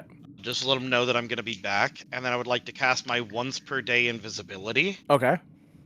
and slip inside to scout inside and report back. As you step inside, you first become aware of how bright this room is inside. There is 4 smaller platforms around each side of the door with a thick stone bridge that leads to a center room that is suspended above lava, a flowing river of it going underneath the forge. What you would expect to see is things that would lower down towards the lava so that they could get superheated and lifted back up and then forged into things. You see all of the equipment has been destroyed, and as you look around, you see the bodies of lizard folk and drow and other various creatures dead and sprawling. They were killed through blunt force means. If I have to, I'll pull my rifle off my back, which is also invisible as per the spell, and look through the scope to try to scout out the area without going too far across this. You begin to scout out the area, and you do see one drow leaning up against a workbench, just sort of breathing deeply. This drow, she's missing an arm, and her head's kind of lolling to a side, but she's still alive. You don't see any evidence of any enemies or anything as you look around. Okay, as much as my inclination as a good person is to rush in and try to help her, I also know that whatever blew this fucking door open is dangerous as hell, and that going out there myself is probably a stupid idea. So what I'm going to do is I'm going to slip back to my Pteranodon after making the symbol of Selene across my breastplate, and then pull out the walkie-talkie. My liege, I have scouted the interior. There is no sign of what it is that blew these doors clean open. But it was something big, something strong, and it has, slaughtered all but one individual inside. Is it safe for us to enter? Probably not. But I have a suspicion that we need to anyway. Yes, it appears you are correct. Well then, onward we shall go. Please, come back and meet us. We shall talk about our strategy. Okay. I will fly back, attempting to find them. To everyone else, it's going to look like a Pteranodon is just flying with a torch, because I am still invisible for an hour. And I'm not going to pop that unless I have to. Well, good. You all regroup near enough to the forge that it's within your sight, but far enough away that you don't have to worry about being stealthy or anything from them hearing you. As long as you keep your voices down, because it is kind of echoey down here. So yeah, you'll all see this Pteranodon with nobody on it land next to you. It's definitely my Pteranodon.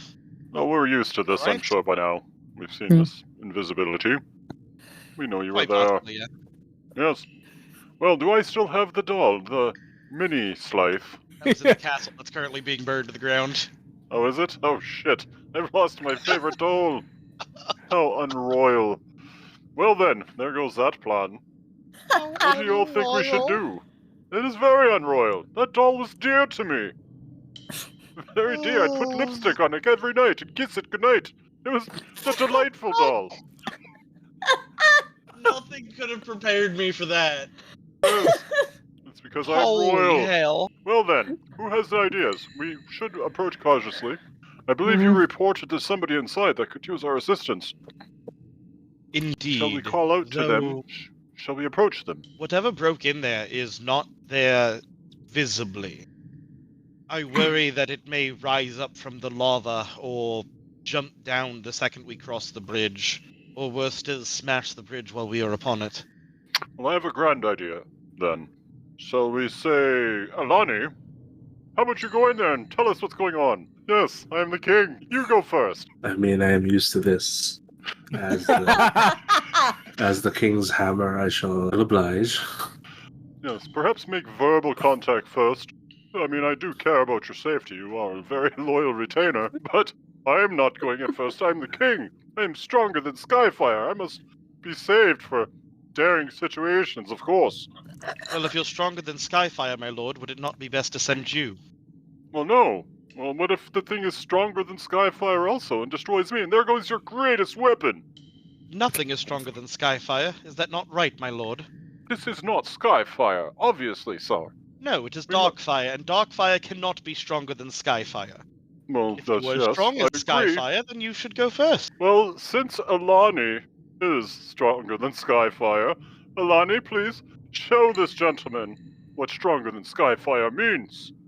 I smack my chest. Stronger than Skyfire. Eleni, go. I also do the same, and I just take a look at the space I will hand you the where walkie-talkie so that you can relay information. Have you also been calling it a rocky talkie? Yes, that is way better than sending stones. Rocky Yeah. talkie, I love it. Rocky. Eleni, do you go into the forge? Sure. As this floating walkie-talkie floats towards me, I take it and I gaze into the invisible space where Anastagio is, and I just say, being stronger than Skyfire is not a measure of strength. It is an ideal we aspire to. Here, here. I take my own torch, and since I don't see in the dark, and I just march forward with strength and honor. One torch, and then with the other my shotgun holding at the hip. At risk of my own personal harm, Yes, I have. I am going to quench my torch, and I'm going to fly in as well, keeping myself above and as close to the ceiling as I can. Eleni, as you walk in, you see what Anastagio described to you. You do see this drow woman on death's door missing her arm. She sees you as you come in, and she goes, Eleni, my liege. Be calm. What has happened? We were attacked by a spirit with large muscles, an orcish spirit. Do I recognize this as the entity that... Yes. The entity that burned up when you exploded it with dynamite. We have dispatched of it. Is there anybody else down here? Has anything else happened? That's good. That's really good. Did they take anything? They've destroyed much of the equipment in the forges.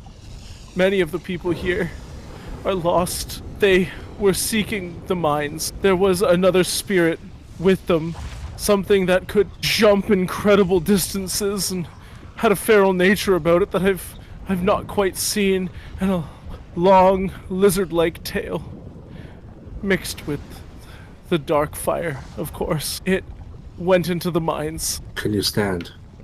Can you move?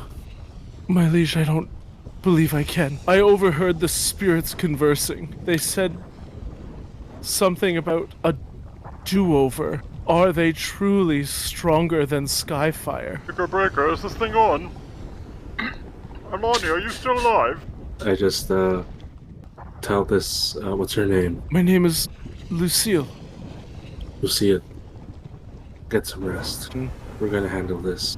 And I just walk forward and I just quickly debrief as I march forward up to, like, not right up to the entrance to the mines, but like a little bit so I can see a little bit what's down there. You hear her whisper as it kind of echoes throughout this empty forge.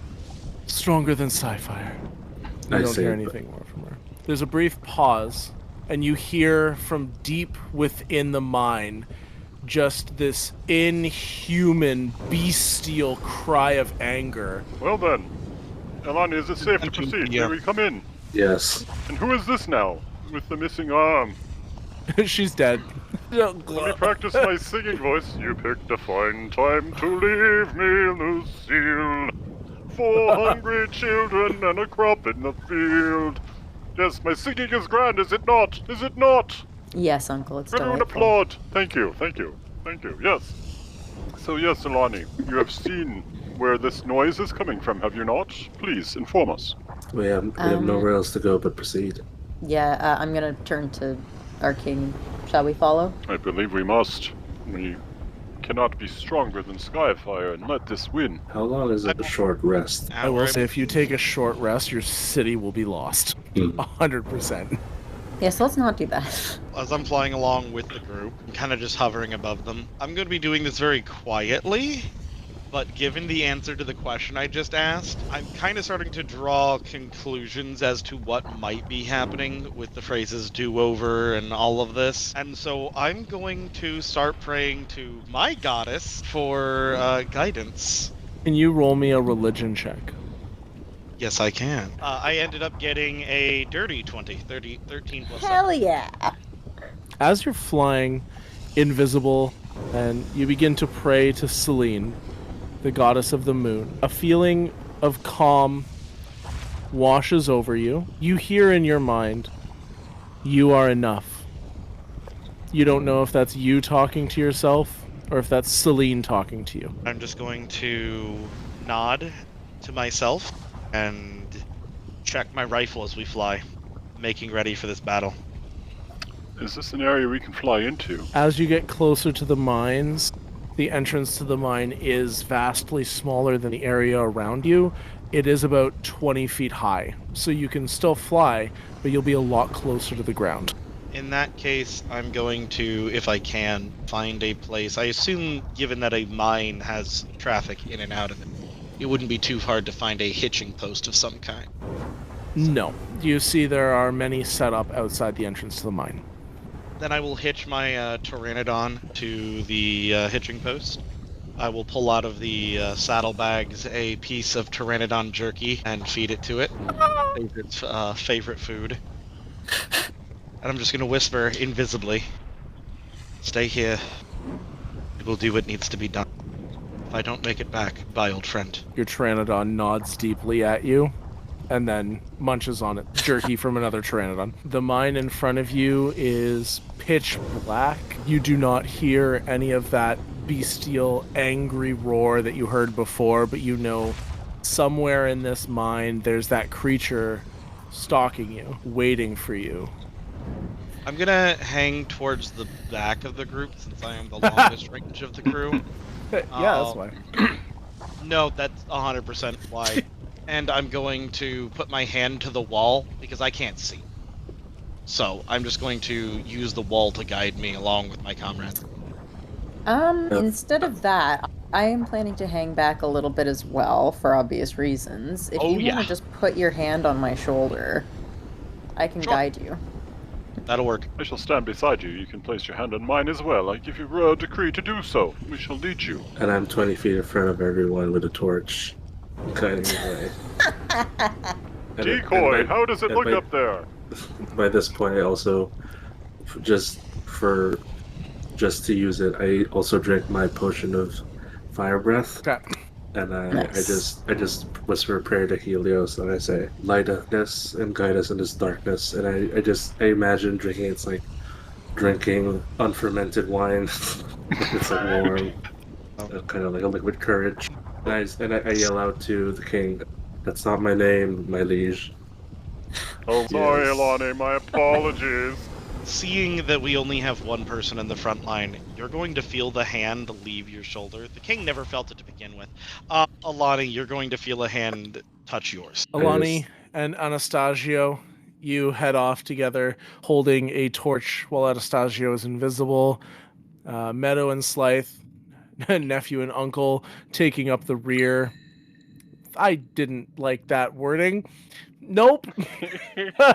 No, it was taking up the There rear. is our not taking quote. It up the rear. That is our quote. That is our quote of the day. God. Sweet You guys are in the back of the party. Wow. Very Game of Thrones. Yeah. True. Oh God. No. Du-du-du-du-du-du-du. And if you hadn't made the comment, you didn't like the wording, you did this to yourself, bruh.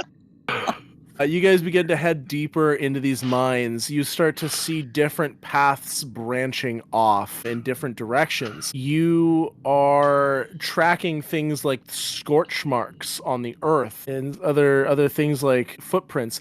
You come across what looks like if a bugbear and a lizard were the same creature. You see a footprint like that at one point, and it's really disconcerting.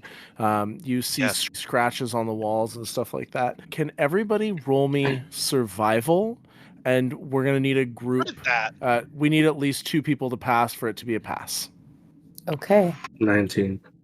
I got a 19 plus 5 for 24. No, I'm not good at that. 13. 6. We had 2 people who passed it.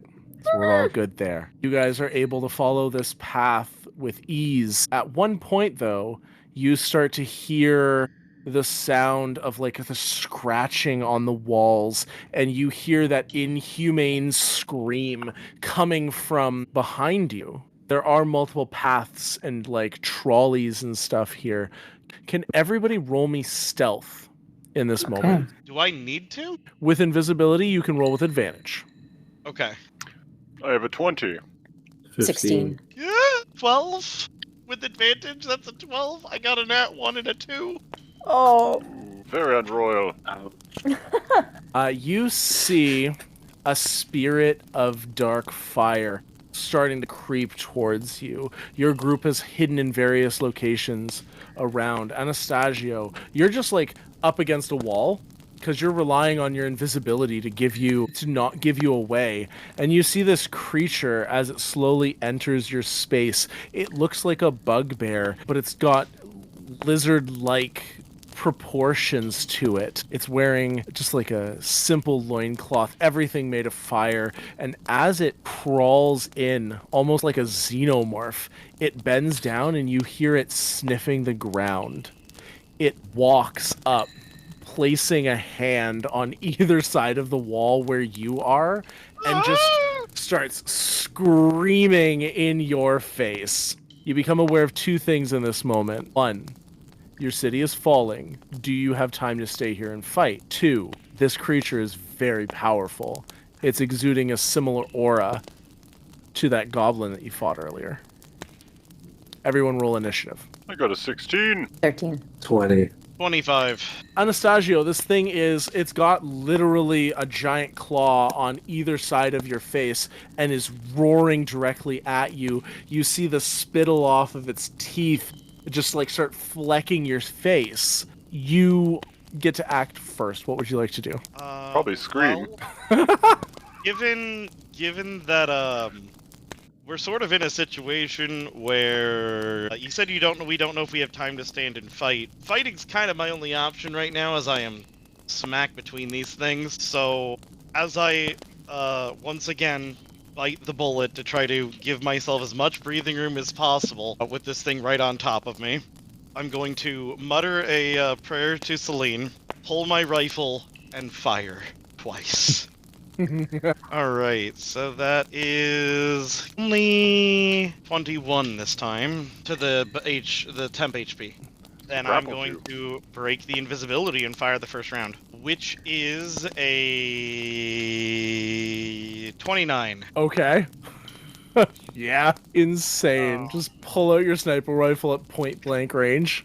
Yeah, I don't even have disadvantage. I'm going to use my piercer to re-roll that, because I rolled a 1 and a 2, so it literally can't get worse than that. Okay, so first shot does a total of, let's see here, 29 points of damage on the first shot. My second attack is suboptimally good, but I'm going to spend a extra risk die, so I'm now down 2. To add a d10 to it. So that brings it to a dirty 20. Which hits? Come on, baby. Good damage numbers. We need good damage numbers. That is 14, 19, plus 12. Yeah, you take 2 shots. What does Cack say as he gets shot twice in the gut? Oh, hey, what'd you do that for, bro? Fuck! Man, that hurt. You know that? Hey, I'm gonna get mad. I'm gonna have to fight back. You're not cool at all. All I do is for Celine. Celine? Who's the Celine character? I don't know who that is. Anything else you want to do, Anastagio? That was literally all of my everything minus reactions, so yeah. It is Cack's turn. Oh, you guys are in for it now. Oh, so what kind of attack am I doing here, Dungeon Master? Because I don't have cock sheet up in front of me or anything like that, so... You don't need it. I don't need it. I'm gonna... Since I got this guy already, he shot me twice. Right in the goddamn whatever. It hurts.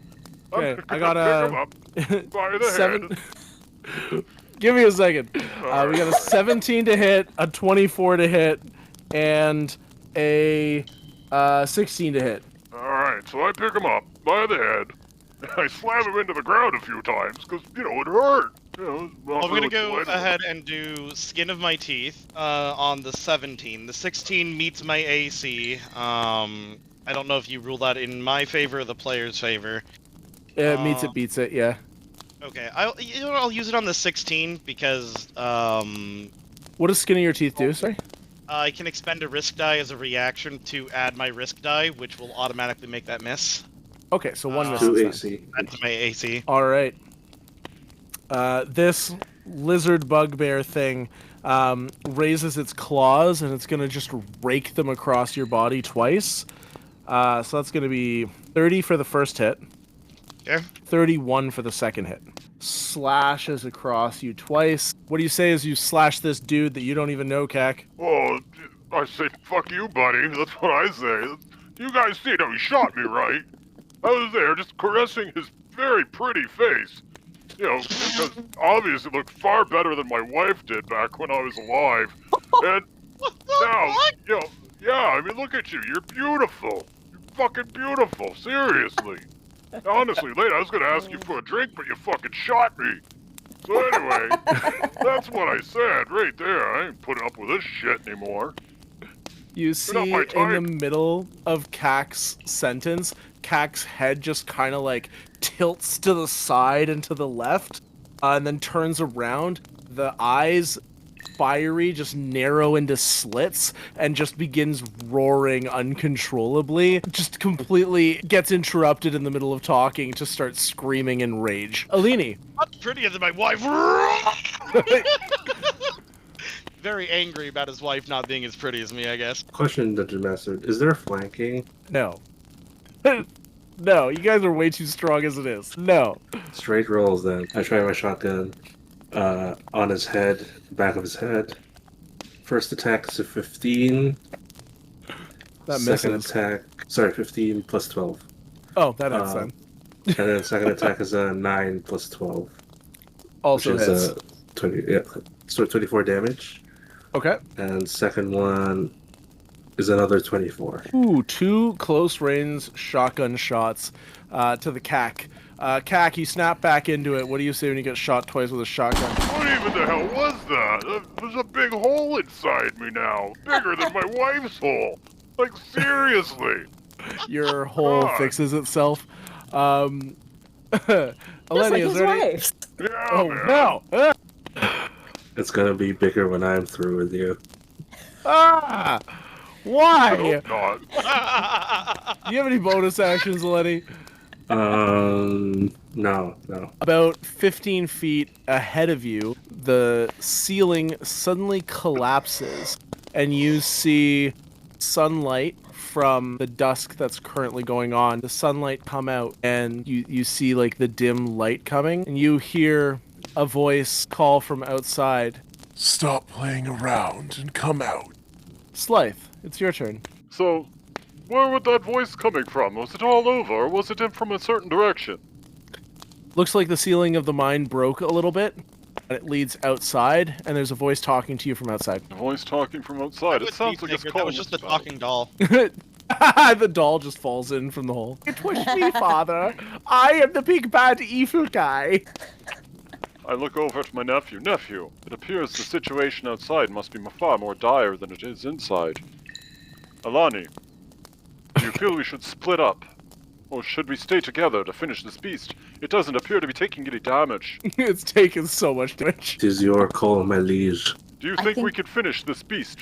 Or do you think it sounds like such a great sacrifice to just stay here and finish this wretched animal? The beast is just slashing the wall around Anastagio, dodging out of the way, blocking it with your sniper rifle, trying to get a Anastagio, good shot. You're good, right? You can wait 1 second while we have a discussion.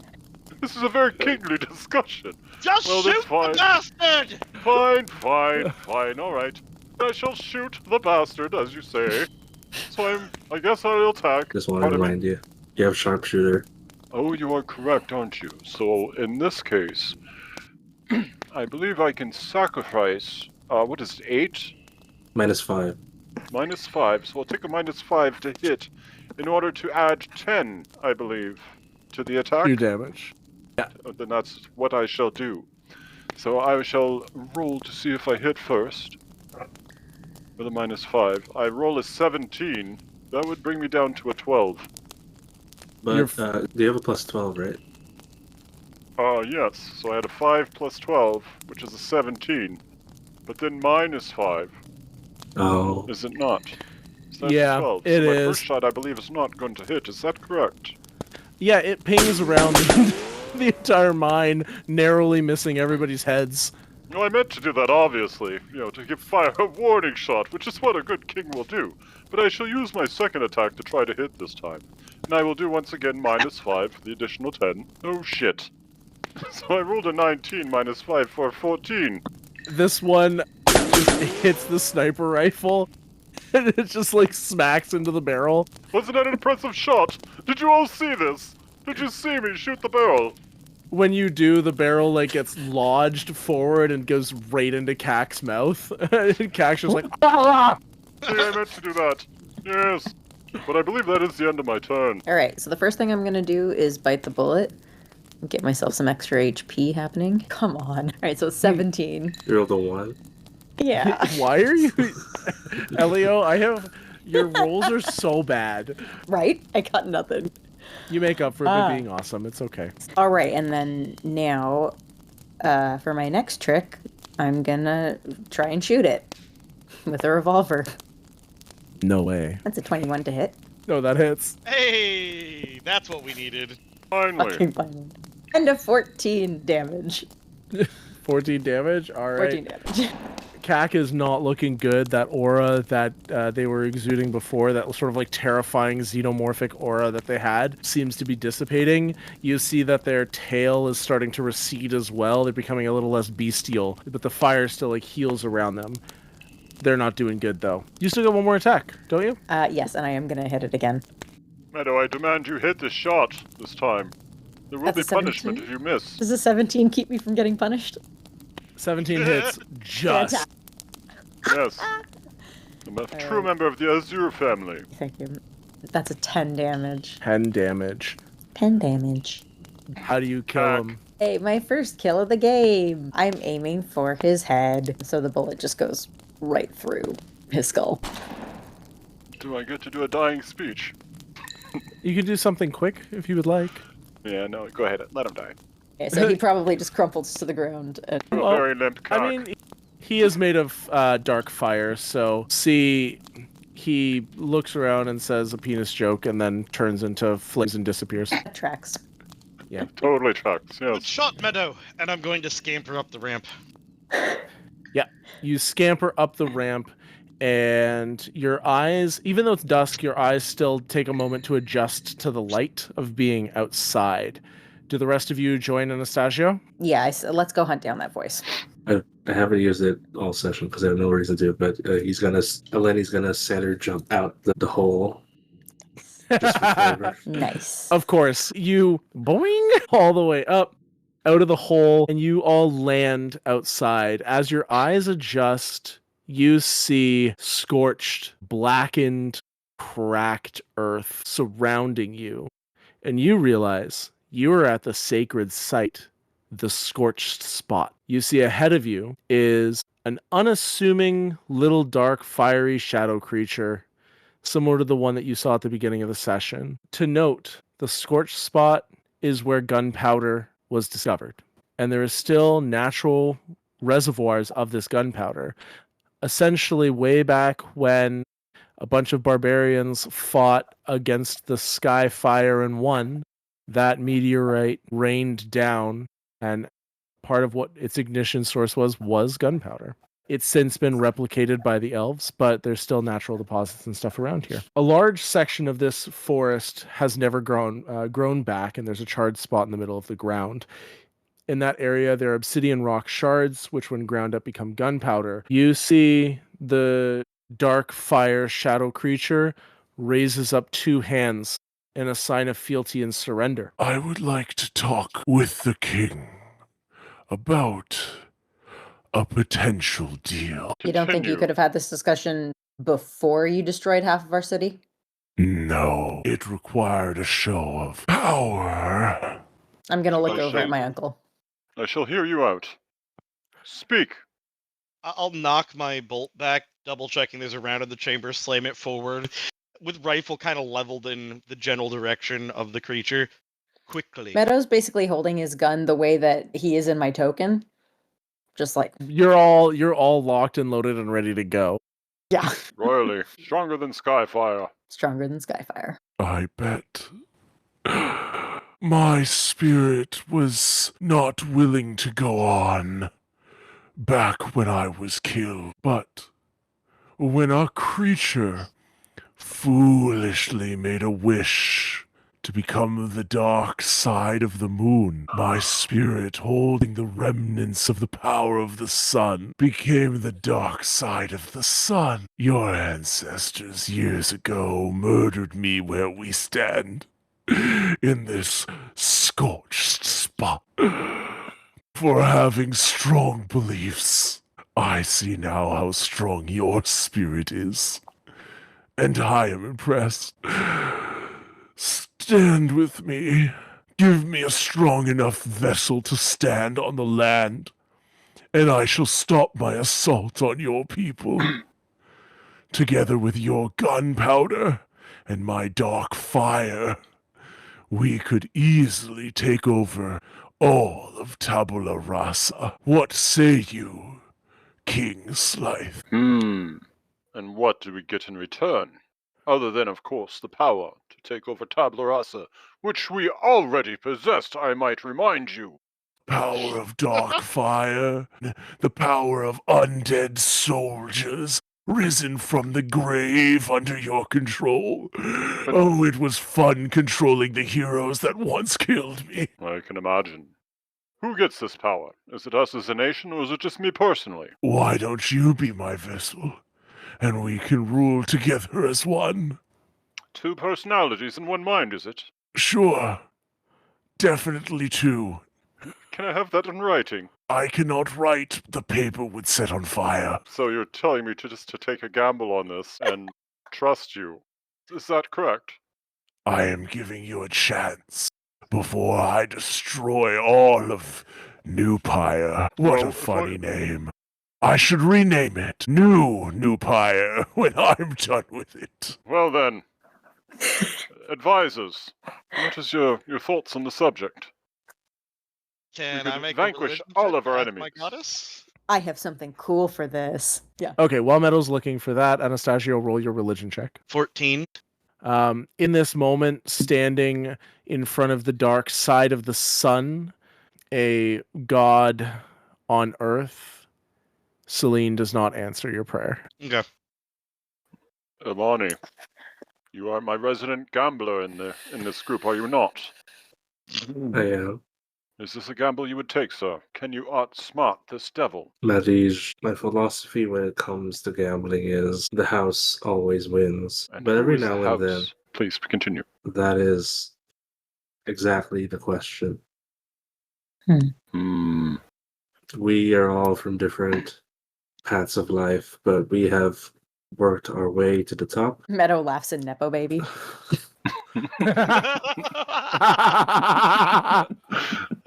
Sure, I was talking more of like Eleni and Anastagio, but whatever this being is saying is blasphemy. Like Helios, his light should never be dark. Then that is that then. I say we shall fight this beast. Do you agree? Wholeheartedly. Nephew, your words.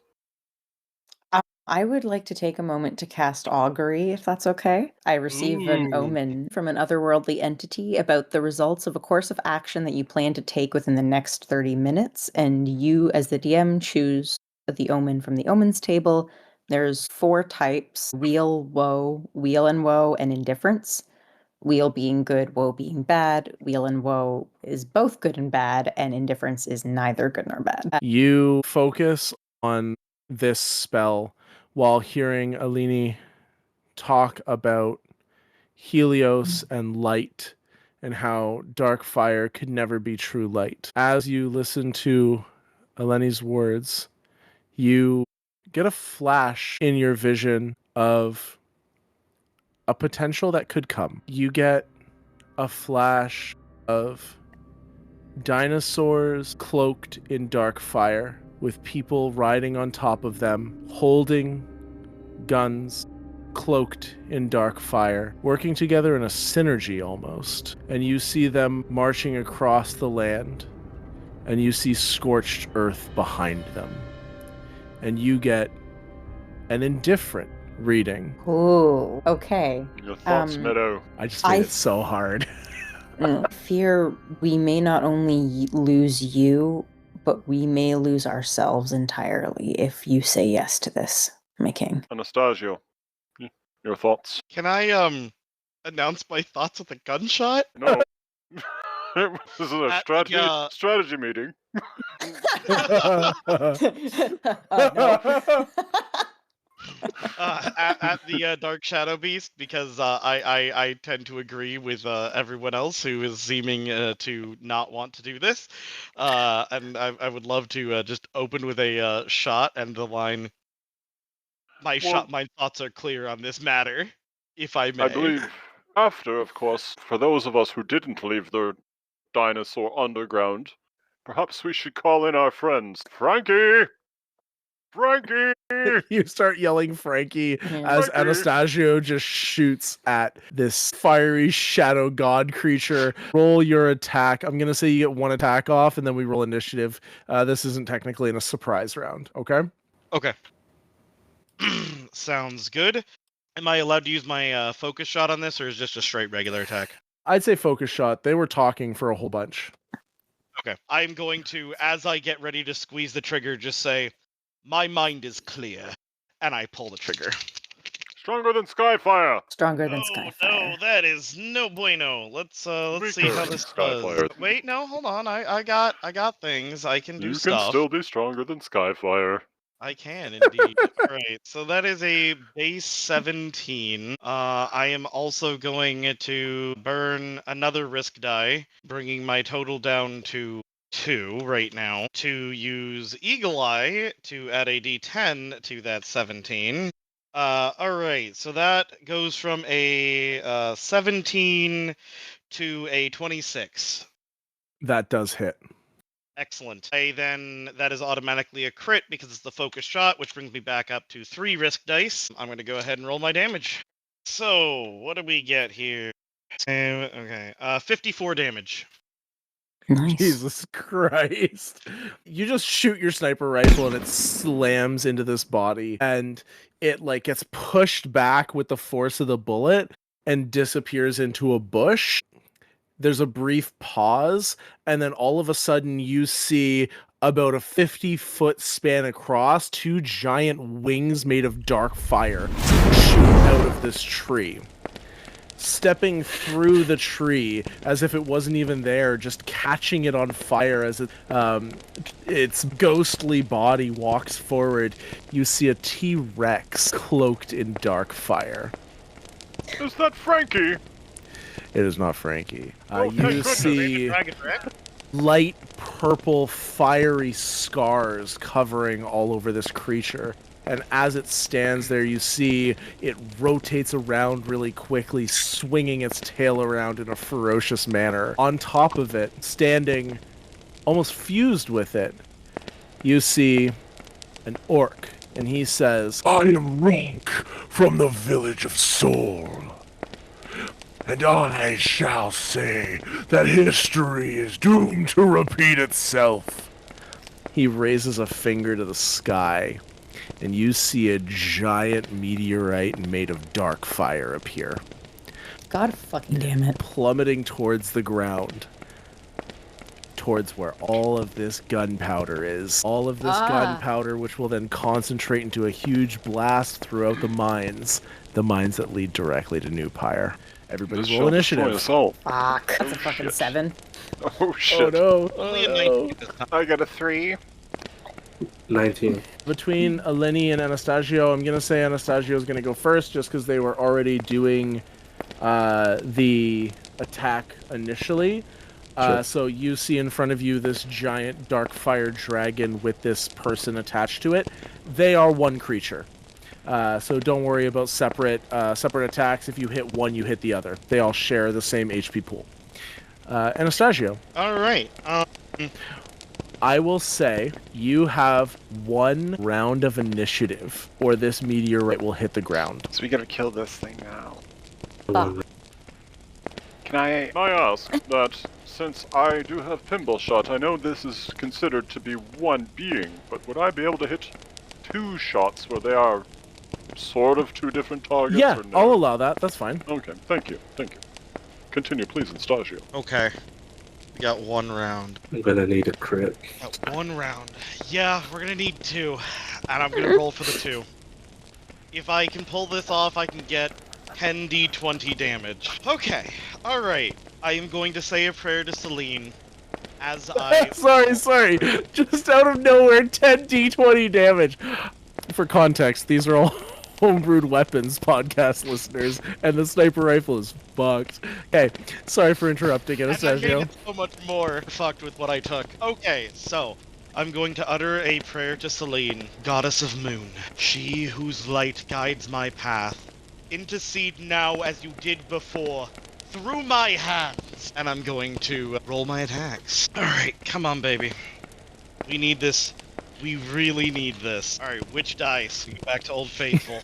Alright, Yeah. Here we go. Come on, baby. We gotta get good.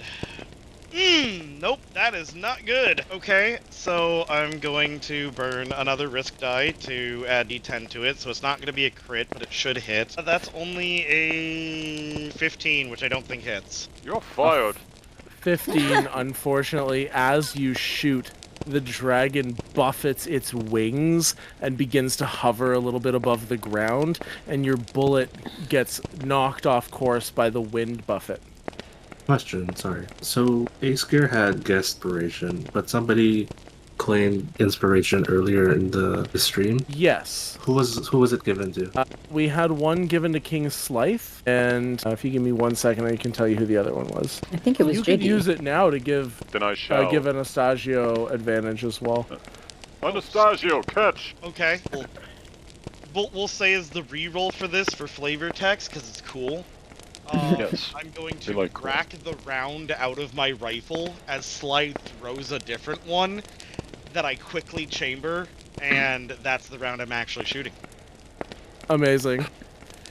This round that you're about to fire is colored like azure. Beautiful. It is a special bullet.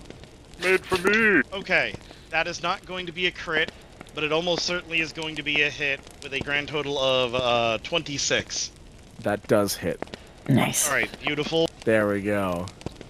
Alright, so that first shot is a hit. That's going to be the 2d20. It was a bad roll. Use the piercer to re-roll that. Come on, baby. Come on, baby. We need this. 23 for the first attack. Okay. Come on, baby. Give me that crit. Give me that juicy crit. We really need that juicy crit. Nope, that is only a 23. 23 still hits, though. Yes, it does. Cool. Excellent. Where'd my D8 go? Here it is. There we go. That's some of the numbers we were looking for. Alright, so that is 23, 27, 32. You launch 2 of these shots off at this shadow dragon, this corrupted form of Rock's spirit. Do you want to do anything else with your turn? It's not really anything else I can do that would matter. Yeah, that's it. Alrighty. Godspeed. Okay. I go right up next to it, and I kind of kneel down and do the gladiator thing, where he gets like the sand in this little like blasted pit, and kind of like think of this sacred ground to Helios. Yeah. Pocket sand, throw it into the eye, and shoot 2 bullets. Nice. The sand is just little gunpowder, and it just goes. Yeah. Doesn't do anything. Okay. First roll. God. That would be a miss. That's 6. Plus 12 is 18 to hit. Sorry, that's an 18 to 18 to hit. hit. That Yeah. hits. Oh wow. That would be 17 damage. Alrighty. And then hopefully this crit. God. Oh, that's a miss. Does anybody else have inspiration? No. No. Oh, I might have something. Draw a critical shot. Can I claim have a look channel at your points and give inspiration to myself? I claim channel points and give inspiration to him. If you want, I have unlimited channel points, and I'll just give inspiration to myself. Rude. The house always wins. Alright, Roll it is 2. now Rock's turn. Oh shit. Rock has 2 attacks that he will do. One is going to be the dragon's dark fire breath. and the other one is a 9th level fireball. Oh my god. You see this draconic form. You see the fire in its chest start to glow a dark purple going up out of its throat, and then fire just explodes out of it in a 60-foot cone. I need a dex save from everybody. Just gonna hit Frankie. Did Frankie show up? In the deep, far distance, you hear. Shit. I'm going to assume on Leaf's behalf that when Frankie started, like, running, Leaf also started running. Yeah, Well, I did say all of us to call our dinosaurs. That's 22 for me. That's a pass. Thank goodness. 29. for me. 29. Pass and pass. 13. That is a fail, unfortunately, but you do have evasion, right? Not bad. Only 30 damage. Halved is 15. For my people who passed it, you only take 7. Okay. Is evasion on every single thing? It doesn't say one. Does it say once a turn? And you're only supposed When to you're take half, subjected then to you an take none. effect. Yeah, it's every So single it's thing. every time. Ooh, that's really good, and I didn't know you had that when I was planning this out. That's fine. So, 9th level fireball, it should be 14d6. About that, counterspell. Hey, yo! Holy shit, okay. Let's go! That's my nephew right there. Very proud. Very proud. So you need to roll a 19 using your spellcasting ability modifier. 19? You roll d20 and add intelligence. Great. And you need to beat a 19. I gotcha. Okay. If you beat a 19, his fireball doesn't go off. It's an 18. Are you fucking kidding me? It's an 18. So mad. Fireball goes off. Fuck! How many did I say? 14? Let me double check. I think so. 14, yep. Slams also on everybody, which is 55 damage. Give me those dex saves, please. 26. Okay. I got an 18 again. I feel like 15. that's very mean. That's mean of D&D Beyond. The spell save, yeah, it's a 17, so you pass with an 18. So if you... Did anybody fail? I don't think I heard I anybody have fail. a 15. I believe I failed. You did fail. So it's 55. You all get halved anyway with 27. So you take 27 King Slythe. Everybody else takes 13. Ouch. Royal pain. Meadow. How far away is the dragon versus this asshole? They're attached. Oh, okay. Yeah, he's like riding on top of it. Specifically, okay. it is a T-Rex with wings. Right, yes. And fire breath. This is Fang Stabber, the dragon that you, or the T-Rex that you guys fought and killed. Yeah, I wondered. Okay. I'm gonna launch a chromatic orb at them. Okay, It's a 21 to hit. that hits. Okay, so this is gonna be acid damage. 17 acid damage. Explodes on top of them. You see it like seeping through the fire and sizzling and burning as it lands to the ground. Fang Stabber kind of like roars in pain as this happens. Anything else you want to do? Oh, no, that's a concentration. Never mind. I had a thought, but never mind. I might as well pull out my revolver and also go bang bang. I think if you do Chromatic Orb, it's already in action, so you wouldn't be able to do a shot unless it's a bonus action. I think that's it. Life. Isn't it if I miss this, we're all dead? Yes. Oh shit. Well then, my character was not designed for any of this battle, so I could pull out my pistol and show everybody why I am stronger than Skyfire, and I'm gonna roll to hit. Oh, and for the record, I am going to -5 from the hit to take an additional 10 damage.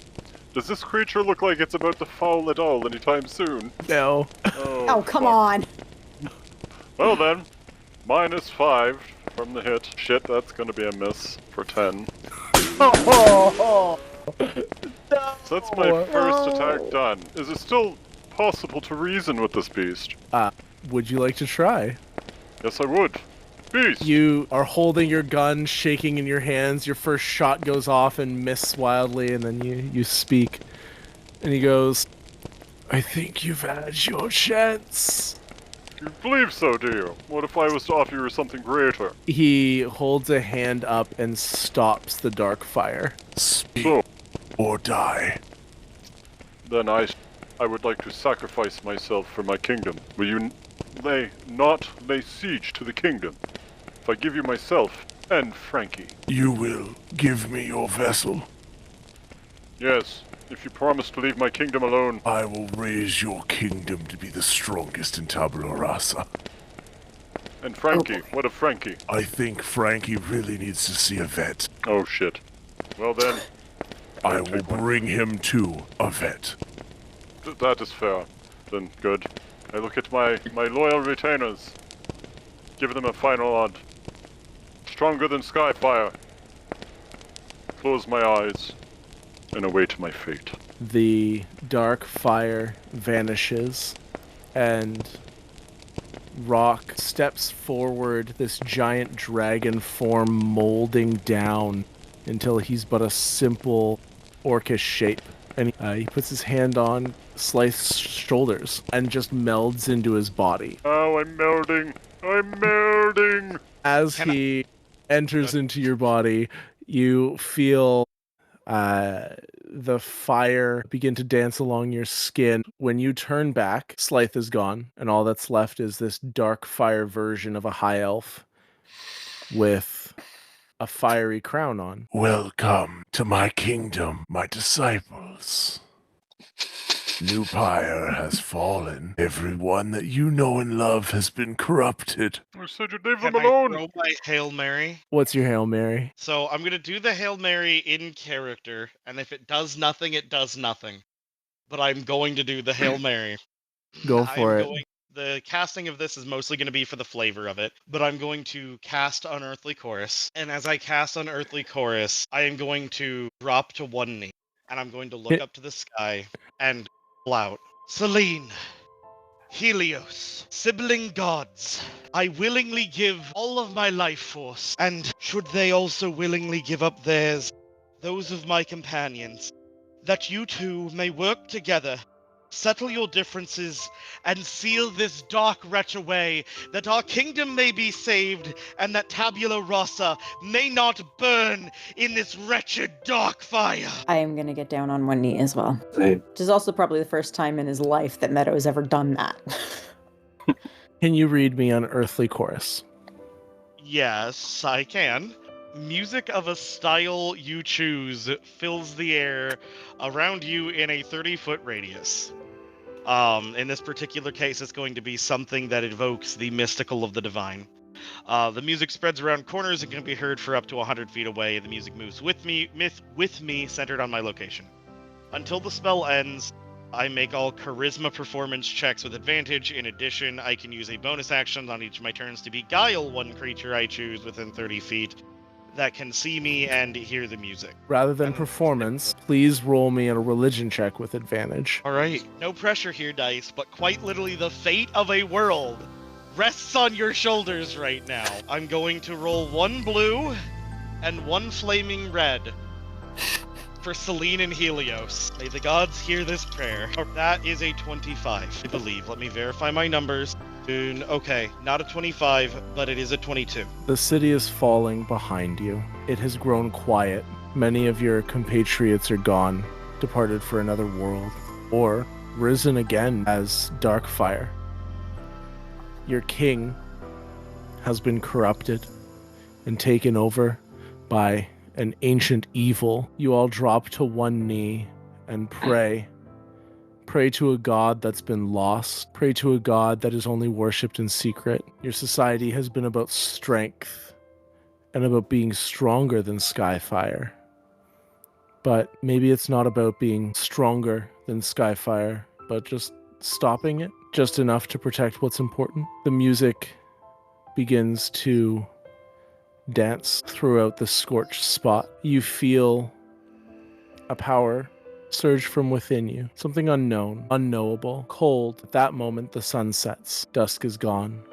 The sun is gone. I don't think praying to my half-sister is going to do much for you. I admire your honor, though. Stand. I will stand still praying. Why are you so steadfast with protecting your city? As with the heroes of old, it is my duty to do so. And as she has said to me, I am enough. Make me an attack roll.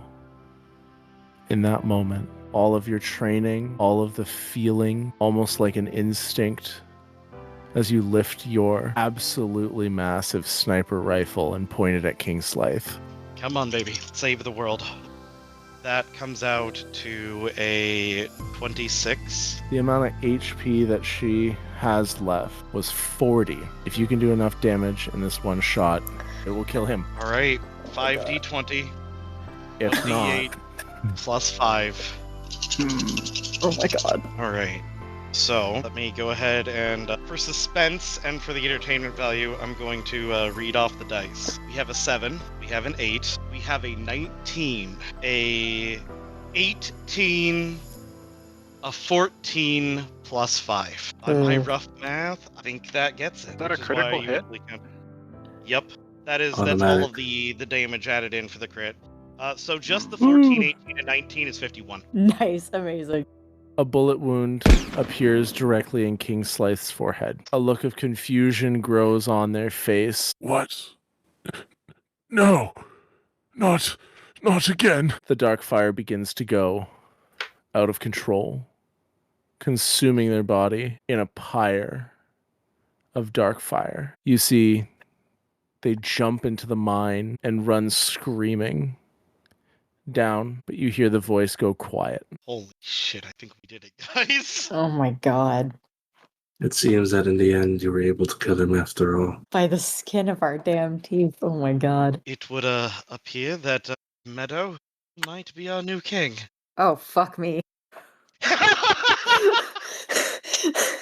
And I'm going to kneel before Medo. No. I didn't even think about this. I shall do so as well. Oh my god. Okay. Yeah. But I ain't of doing my shit. shotgun on the ground. The ghost of King Slythe just appears, fully naked. Oh no, I'm kidding. You all head back to New Pyre to survey the damage and see what you could do to help. You see goblins rounding up dinosaurs. You see high elves and drow. Can I snag the crown and place it on Medo's head? Yeah, when you go back through the mine and you find King Slythe's body lying there kind of unceremoniously with the crown a few feet away, charred to a crisp. And there's I'd like to say that in the photo, there's a red, where a red crystal used to be, there's a hole where the bullet came through. Yeah. And I hand it to Medo and say, as a reminder of your duty to your people. Thank you. King Medo. Everybody sing the national anthem. Phenomena.